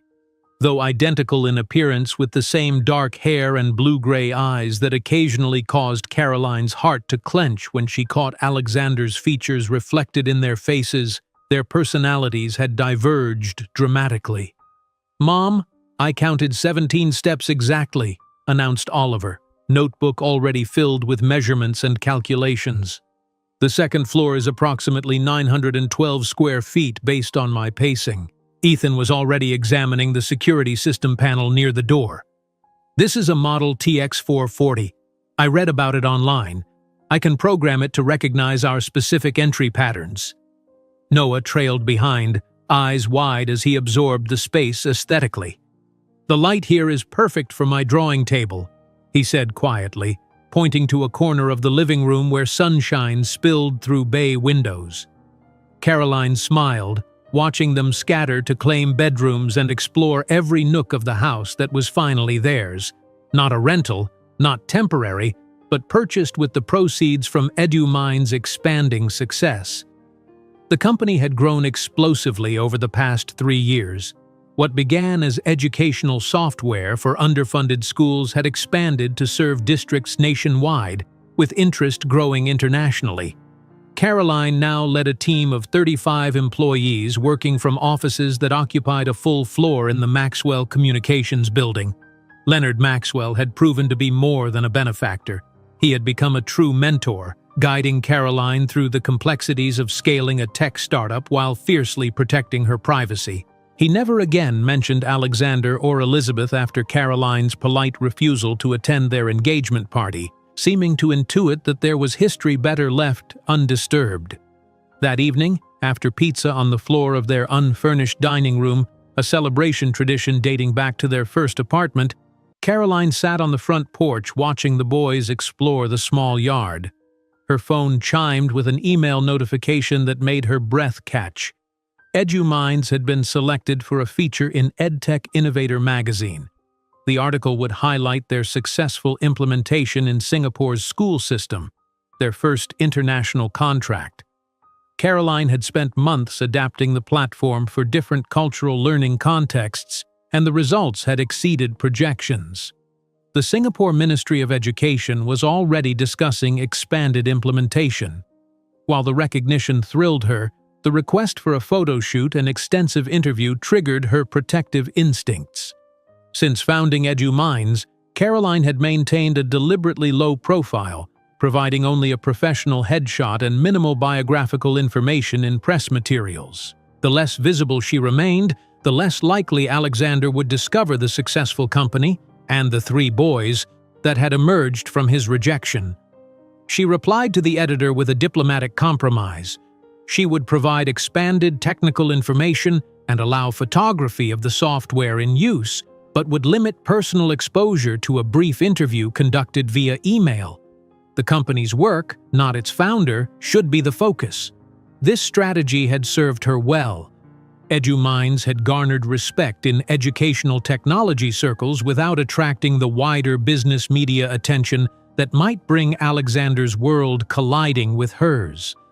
The triplets attended Lakeside Academy now, a prestigious private school that had offered them merit scholarships after their exceptional test scores.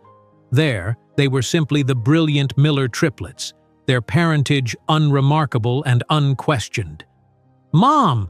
Ethan called from the yard, interrupting her thoughts. "Can we set up the telescope tonight? The backyard has much less light pollution than our old apartment." Caroline joined them outside, ruffling Ethan's hair affectionately.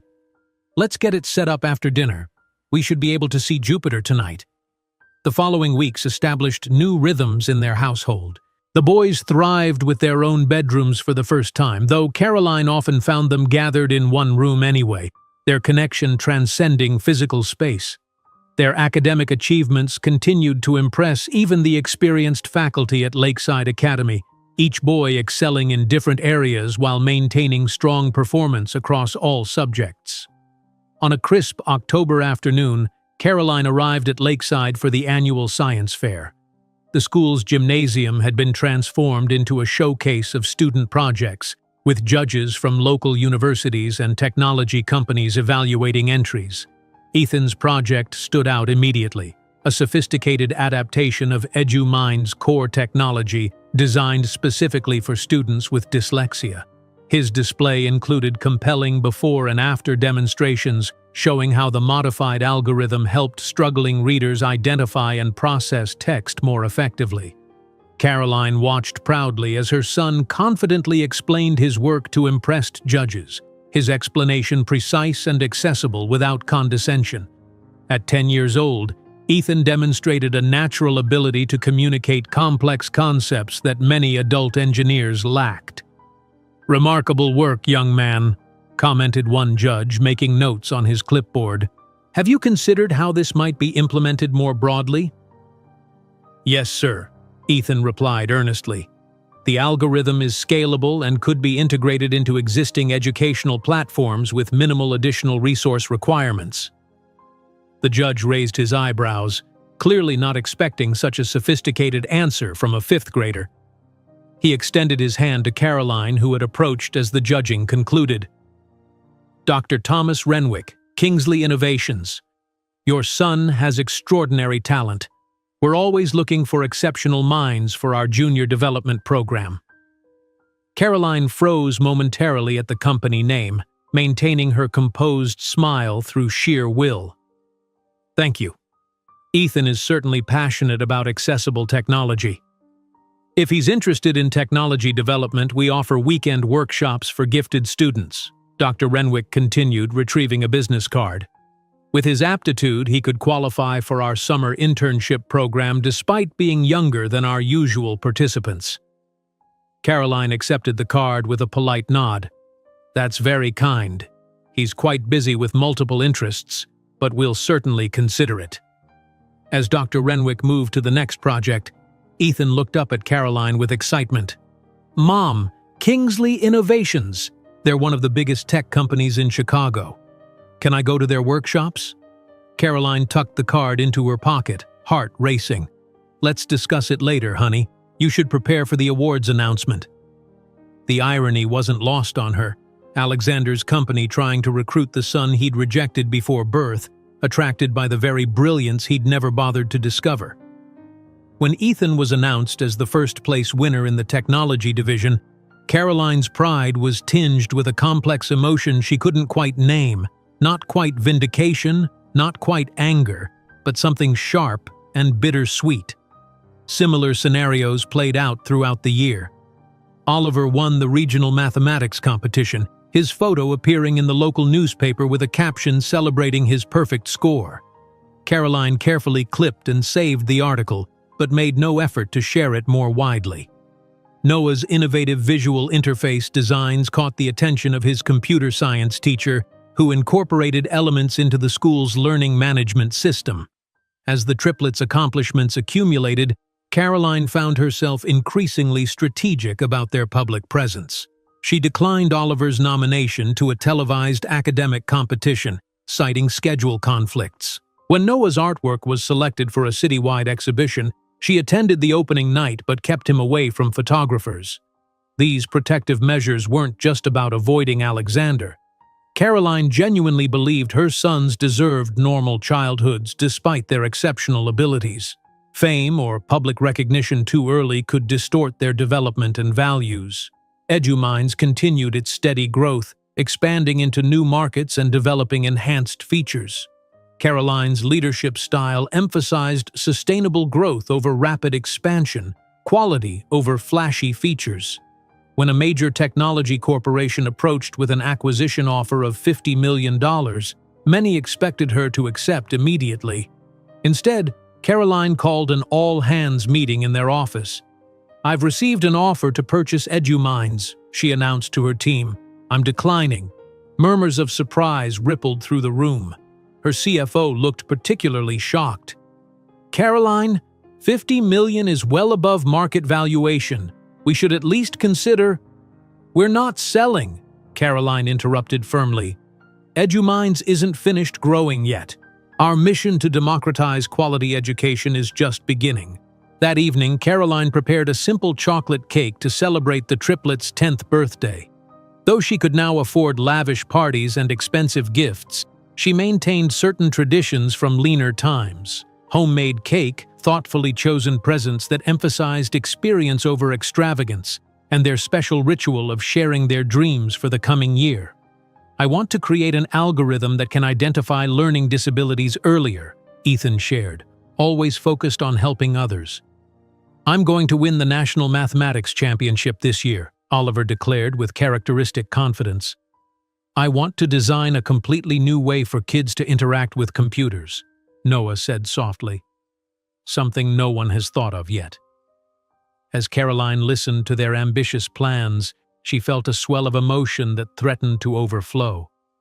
These extraordinary children had emerged from her darkest moment, their existence a daily reminder that rejection had ultimately gifted her with purpose and joy beyond measure. Later, after the boys were asleep, Caroline walked through their new backyard beneath a sky scattered with stars. She found herself thinking of the frightened, pregnant young woman she'd been, sitting on a park bench watching Alexander's face on a billboard proclaiming him the future of innovation. Now, she stood on property she owned, 3 brilliant sons sleeping safely inside, a multi-million-dollar company bearing her name, and acquisition offers she could afford to refuse. The future did have a name after all, but it wasn't Kingsley. It was Miller. The following morning, Caroline took the boys to see a vacant lot downtown where commercial real estate was still recovering from the recession. One day, she told them, "We'll build our own headquarters here. No more rented offices." The boys immediately began planning the building, Ethan focusing on smart technology integration, Oliver calculating optimal space utilization, and Noah sketching a striking architectural concept on his tablet. "When we grow up," Ethan said confidently, "EduMinds is going to be in every school in the world." While Caroline listened to her sons dream about the future of EduMinds, none of them could imagine that in just 5 years they would be on stage at the country's largest technology conference, where a career-declining Alexander Kingsley would see them for the first time. Caroline stood at the floor-to-ceiling windows of her penthouse office, gazing out at the Chicago skyline. The view reminded her of Alexander's office from 15 years ago, but the woman reflected in the glass bore little resemblance to the trembling young teacher who had once been escorted out by security. Her navy-tailored suit emphasized her confident posture, her chestnut hair now styled in a sophisticated bob that framed features no longer softened by youth, but sharpened by determination and success. "The future has a name," she whispered, echoing Alexander's old billboard slogan. She smiled at the irony. The future indeed had a name, and it was Miller. Her desk phone buzzed. "Ms. Miller, your speech draft for the conference is ready for review, and Ethan is online too." "Thank you, Gloria. Put Ethan through." "Mom!" Her son's enthusiastic voice filled the line. "I've optimized the algorithm for the EduMinds Platform 5.0. We increased information retention by 28% with the new augmented reality module." Caroline smiled, hearing the excitement in his voice. At 14, Ethan had already contributed significantly to EduMinds' technical architecture, his innate understanding of how people processed information proving invaluable. "That's fantastic. Will you have the data ready for my keynote? I'd like to include those results." "Already compiled and sent to your presentation team," Ethan replied efficiently. "Oliver's analyzing the financial projections for the announcement too." "Perfect. I'll see you boys at home for dinner. We need to review protocols for the conference." After ending the call, Caroline turned to the stack of documents requiring her attention. EduMinds had grown beyond her wildest dreams, now valued at nearly $5 billion, with offices in 11 countries and over 400 employees. The upcoming National Educational Technology Conference would feature her major announcement: EduMinds' acquisition of Learning Future for $850 million, a strategic move to expand their global reach. Caroline had spent weeks preparing her keynote address, knowing that industry leaders, investors, and media would scrutinize her every word. As CEO of the fastest-growing educational technology company in the market, her formerly guarded privacy had become increasingly difficult to maintain. The intercom buzzed again. "Ms. Miller, your assistant would like a moment. She says it's urgent." Samantha Chen, Maya's younger sister who had joined EduMinds as an intern and risen to become Caroline's indispensable right hand, entered with a tablet and a concerned expression. "Caroline, there's been a last-minute change to the conference speaker lineup." She handed over the tablet. "Thomas Brent canceled due to a family emergency, and they've replaced him with Alexander Kingsley." Caroline's fingers froze on the screen, her carefully constructed professional mask slipping momentarily. After 15 years of strategic avoidance, the universe had finally forced their paths to cross. "I see," she said, voice remarkably steady despite her racing heart. "When did this change happen?" "The announcement went out an hour ago. Kingsley will be presenting on rebuilding after innovation failures, ironic given their recent issues." The Kingsley Innovations privacy scandal had dominated tech news for months. Their facial recognition software had been misused by several government agencies, resulting in civil rights violations and a catastrophic stock plunge. The company that Alexander had once proudly taken public now struggled to maintain investor confidence. "Should we request a schedule adjustment to avoid overlap?" Samantha asked carefully. She knew nothing of Caroline's history with Alexander, but sensed the tension the name created. "No," Caroline decided after a moment. "Adjusting our schedule would raise questions. We'll proceed as planned." After Samantha left, Caroline allowed herself a rare moment of vulnerability, closing her eyes and taking several deep breaths. A memory flashed, Alexander's cold voice declaring her too common to be worthy of his name or attention. The same man would now witness her commanding the main stage of the industry's premier event. The irony wasn't lost on her, but the prospect of seeing Alexander again, of him potentially recognizing the triplets, sent anxiety coursing through her veins.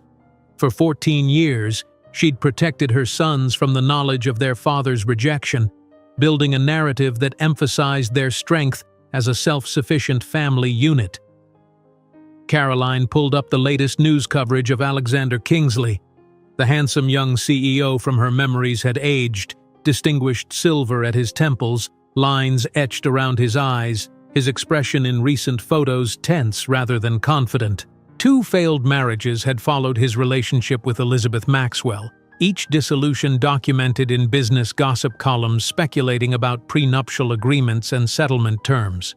She closed the browser and turned back to her conference preparations. Whatever happened, she would face Alexander as an equal. No, as his superior in the industry they both inhabited. The frightened young woman he had dismissed no longer existed. That evening, Caroline's driver delivered her to the elegant lakeshore home she had purchased 3 years earlier.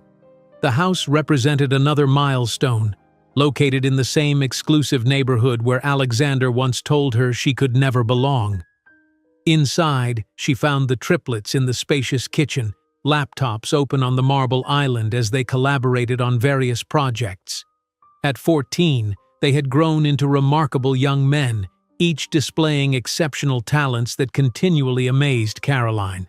"Mom!" Oliver looked up from his spreadsheets. "I've been analyzing the market response projections for the Learning Future acquisition announcement. We can expect a 7 to 9% bump in share value immediately with sustained growth if we emphasize the international expansion capabilities." Caroline smiled, setting down her briefcase. "Thank you, Oliver. Those numbers align with our financial team's predictions." Noah spun his laptop around, showing a stunningly redesigned interface. "I've completed the visualization for students with visual impairments.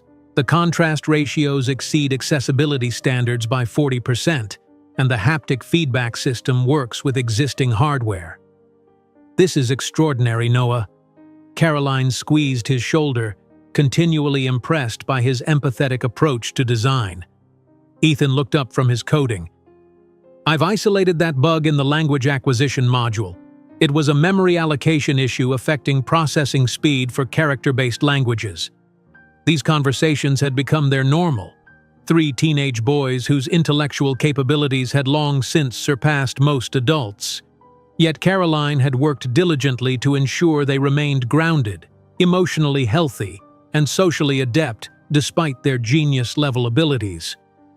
"The conference starts tomorrow," Caroline reminded them, opening the refrigerator to begin dinner preparations. Though she could afford a private chef, cooking for her sons remained a cherished ritual. "We should review the schedule and expectations." "Already memorized it," Oliver replied, pulling up the conference agenda. "Your keynote is at 10 in the morning, followed by the press conference announcing the acquisition at 11:30. The gala dinner is at 7, Noah added. "I've already selected my tuxedo." Caroline hesitated, then decided they needed to be prepared. "There's been a speaker change. Alexander Kingsley will be presenting tomorrow afternoon." The boys exchanged glances, recognizing the name from business news. "The Kingsley Innovations CEO?" Ethan asked, curiosity piqued. "The one whose company lost 40% of market value after the privacy scandal?" "Yes," Caroline confirmed. measuring pasta into boiling water. His presentation replaces Thomas Brent's session on recovery strategies. Interesting case study in failed ethical oversight, Noah commented, always sensitive to the human impact of technology decisions. Caroline studied their faces, searching for any sign they might have discovered their connection to Alexander. She had never lied about their paternity, simply saying their biological father wasn't prepared for fatherhood when asked directly. As they grew older, the questions had gradually stopped, their family unit complete without his presence. "Will we meet any of the other presenters?" Ethan asked. "Possibly at the gala. Remember, you're representing EduMinds as much as I am. The industry sees you three as the company's future leadership. We won't embarrass the CEO of EduMinds," Oliver promised with a small smile. "Our behavior will be statistically above average." During dinner, Caroline's assistant called with another update. "The press list for tomorrow has expanded significantly since the Kingsley announcement. Apparently, his appearance marks a comeback attempt after their recent troubles." After ending the call, Caroline found the triplets watching her intently. "You seem concerned about Kingsley's presence," Ethan observed, his analytical mind missing nothing. "Is there history between EduMinds and Kingsley Innovations we should know about?" Caroline chose her words carefully. "No business history.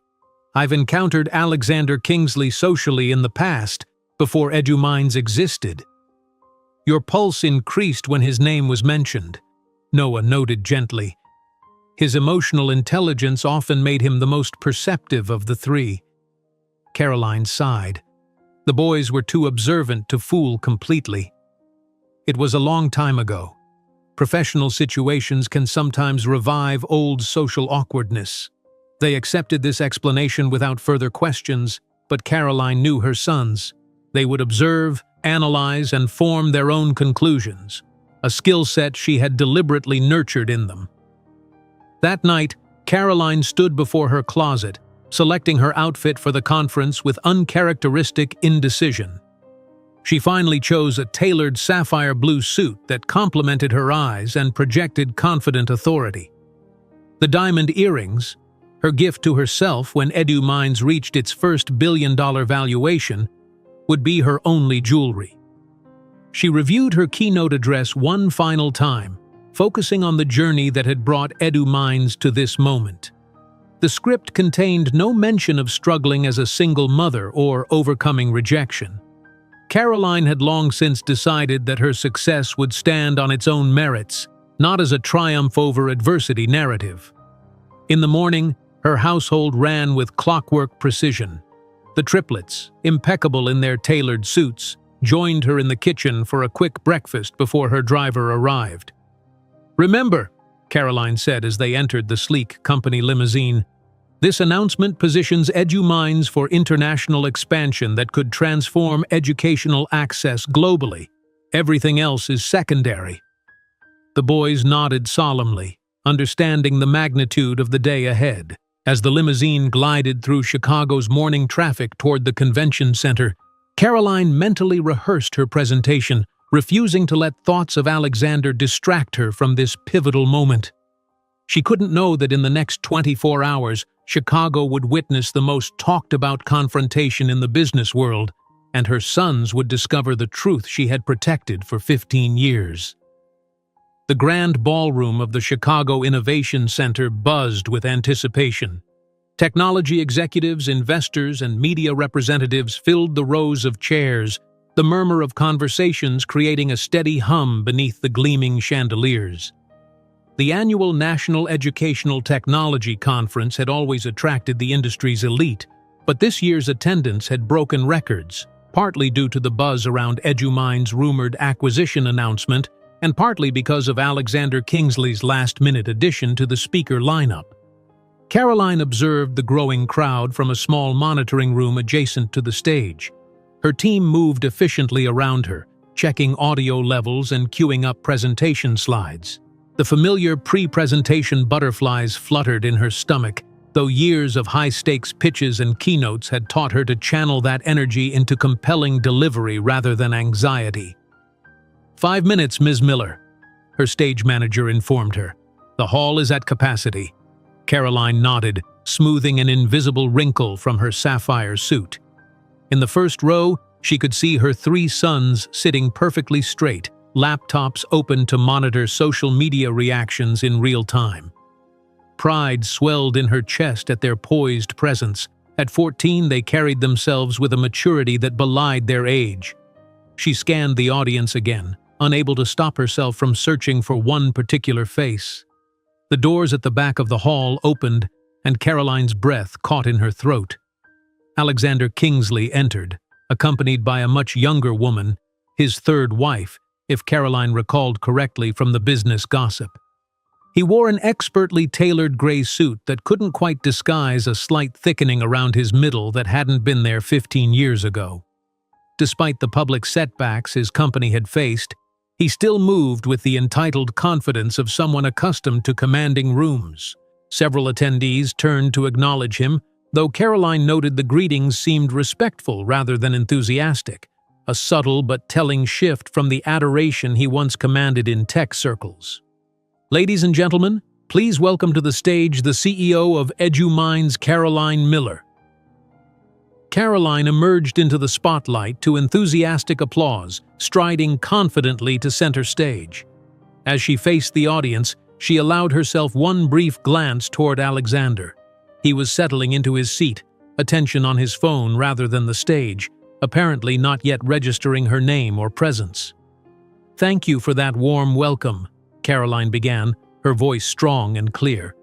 15 years ago, when I first dreamed of creating adaptive learning technology that could recognize and respond to individual learning styles, the educational technology landscape looked very different.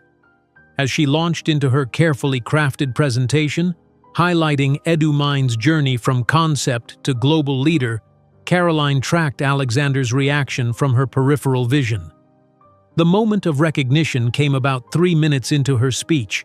His head snapped up from his device, eyes widening as he stared at her. His wife noticed his sudden attention, following his gaze to the stage with a curious expression.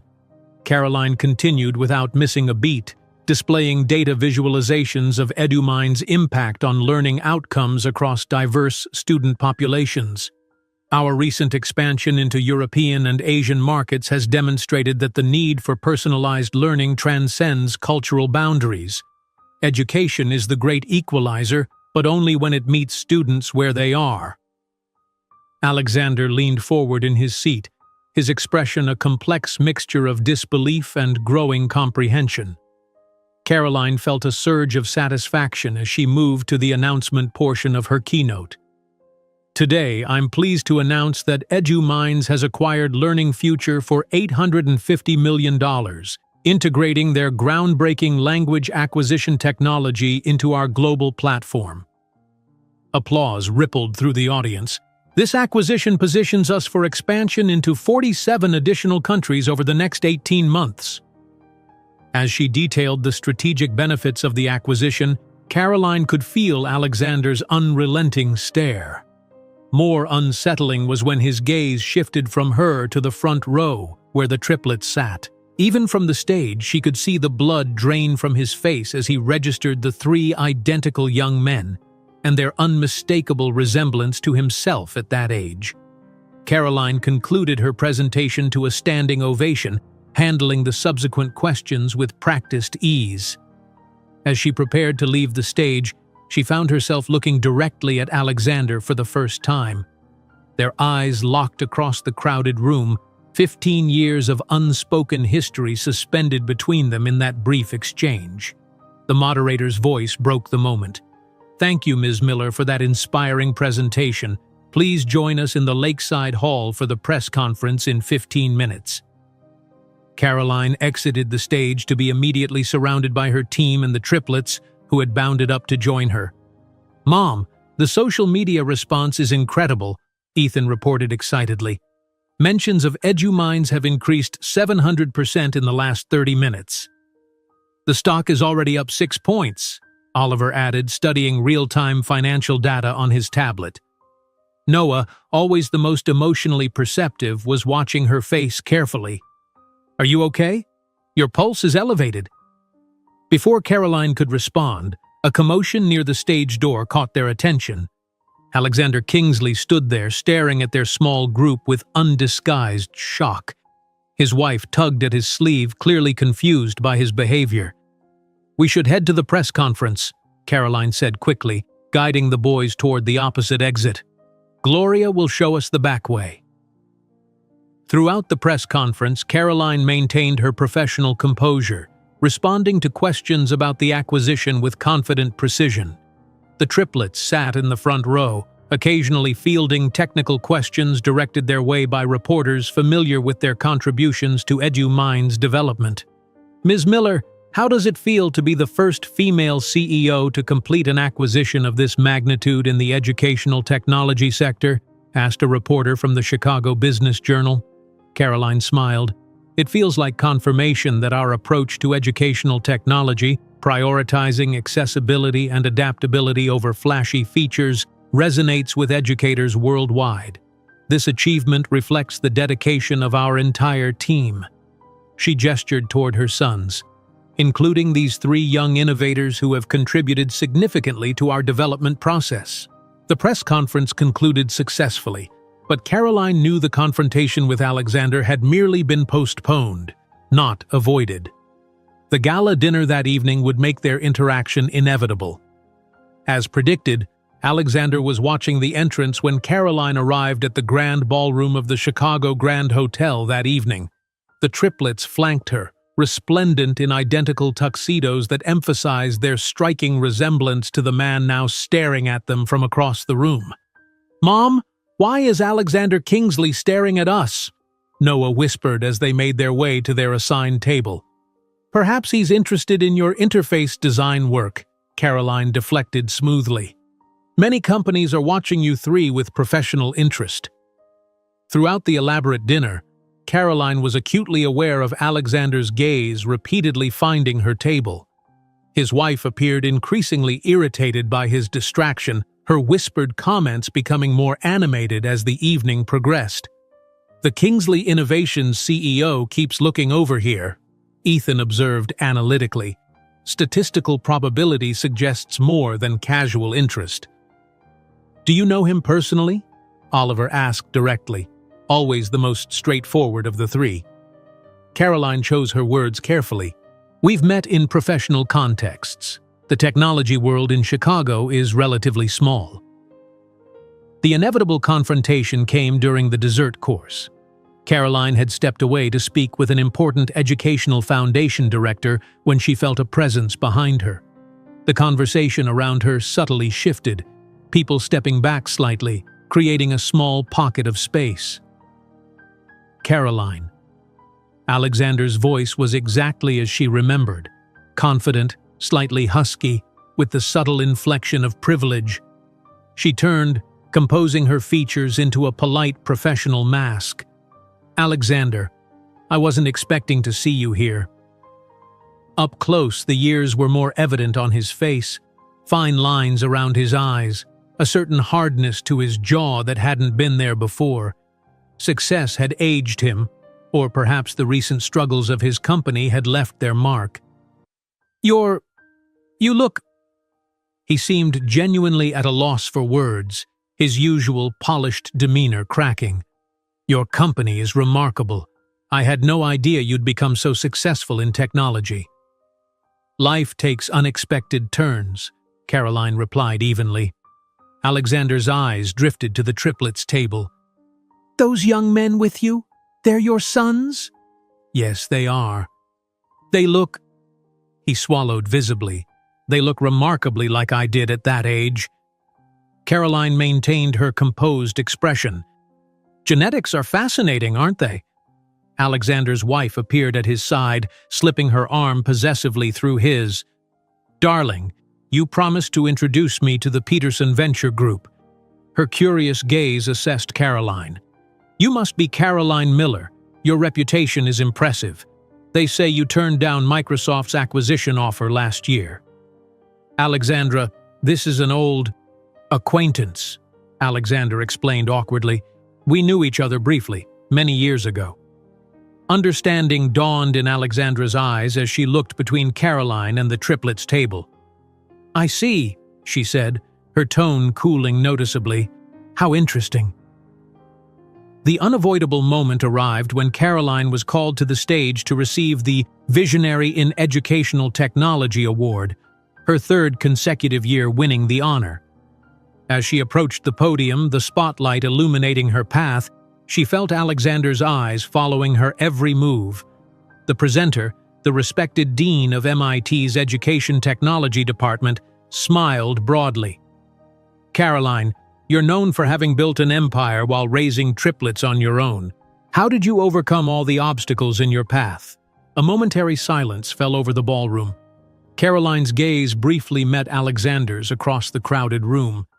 15 years of unspoken history hung in the balance of her next words. "Someone once told me I was too ordinary to succeed in this world," she began, her voice steady and clear. "That I should accept my place and disappear. Ironically, that rejection was the greatest gift I ever received." The audience was utterly silent now, captivated. "My sons never needed an absent father because they had a fully present mother.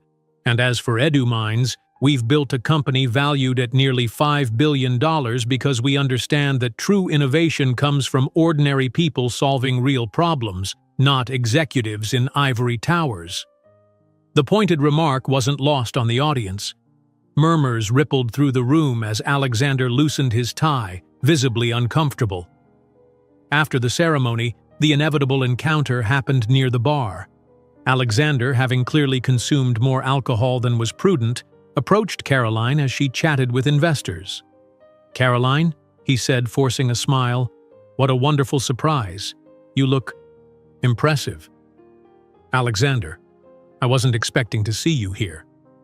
Her voice was politely distant. "Your sons are remarkable. Very much like me when I was young." He lowered his voice. "Why did you never tell me about them? I would have—" "You told me exactly what you would have done, Alexander, and I left a message about the triplets that you chose to ignore." Caroline maintained a professional smile.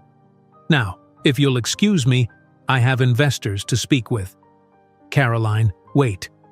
He grabbed her arm, drawing curious glances. "Do they know who I am?"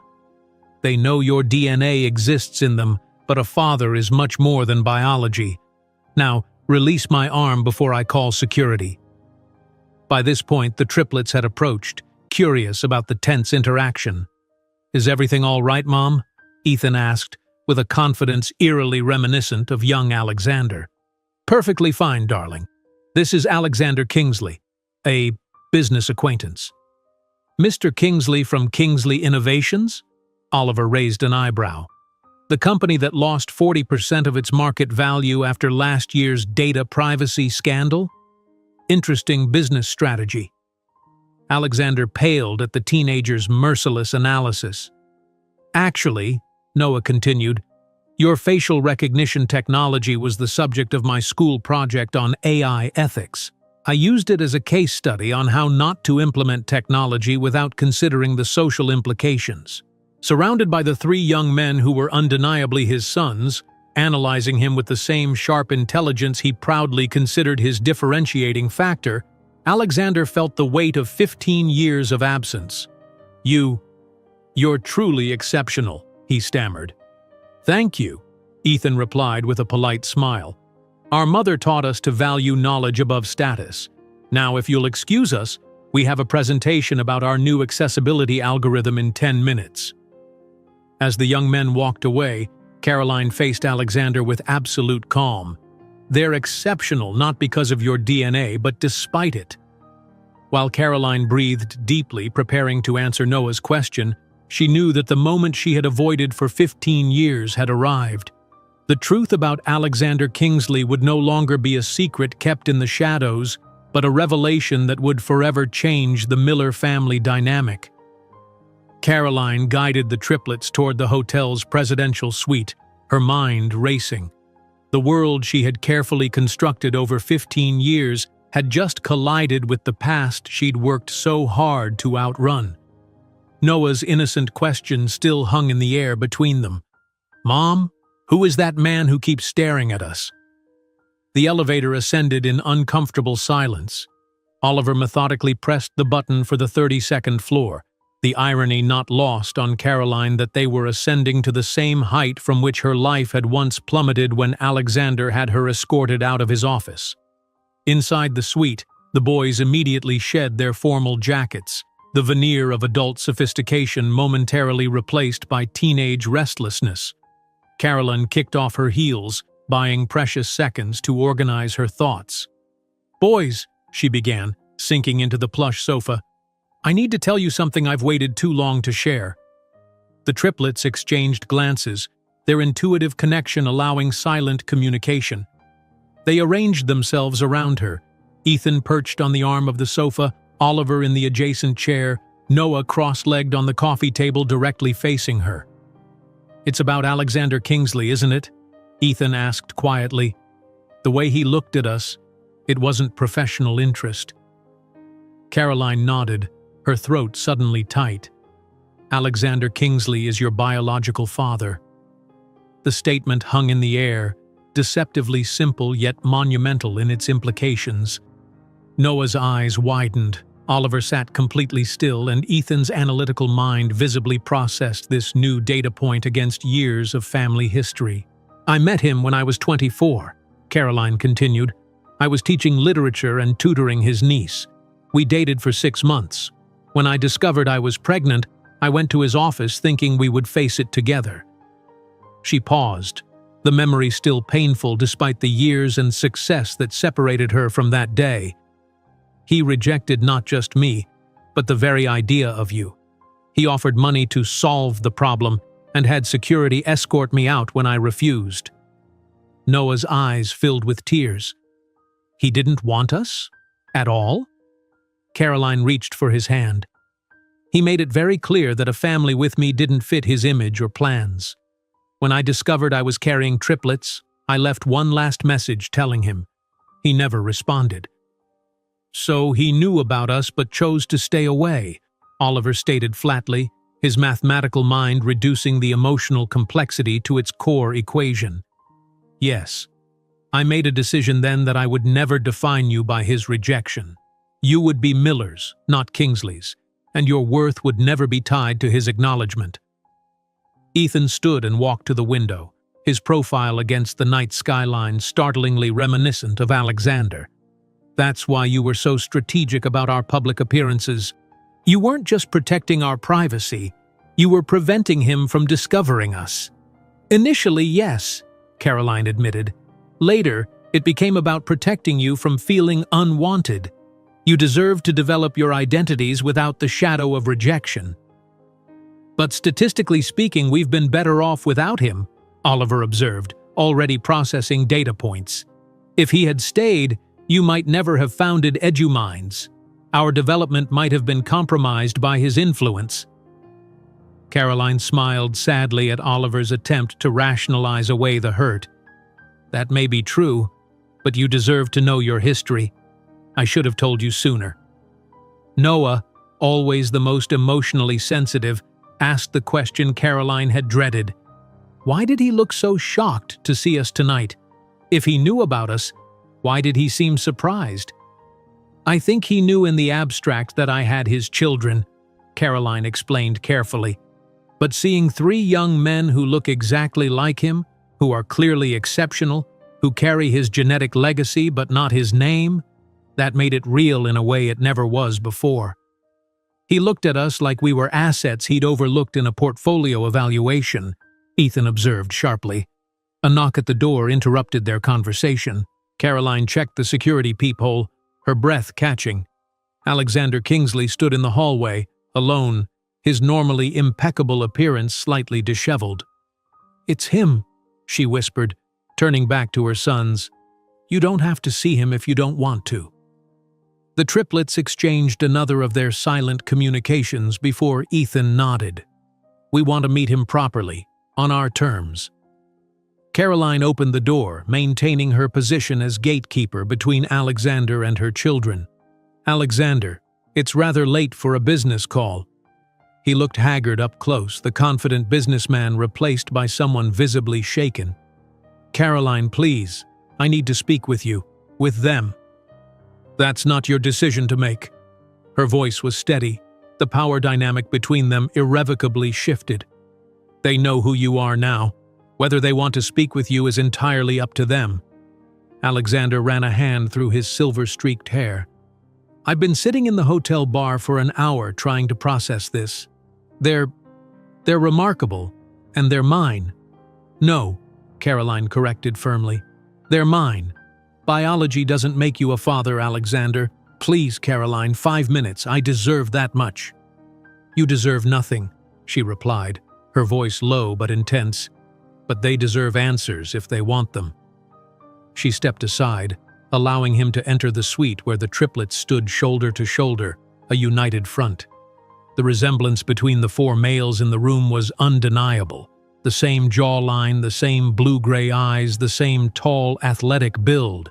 But where Alexander's face showed the effects of privilege and recent stress, the boys radiated health, confidence, and curiosity. "Ethan, Oliver, Noah," Alexander acknowledged, clearly having researched their names.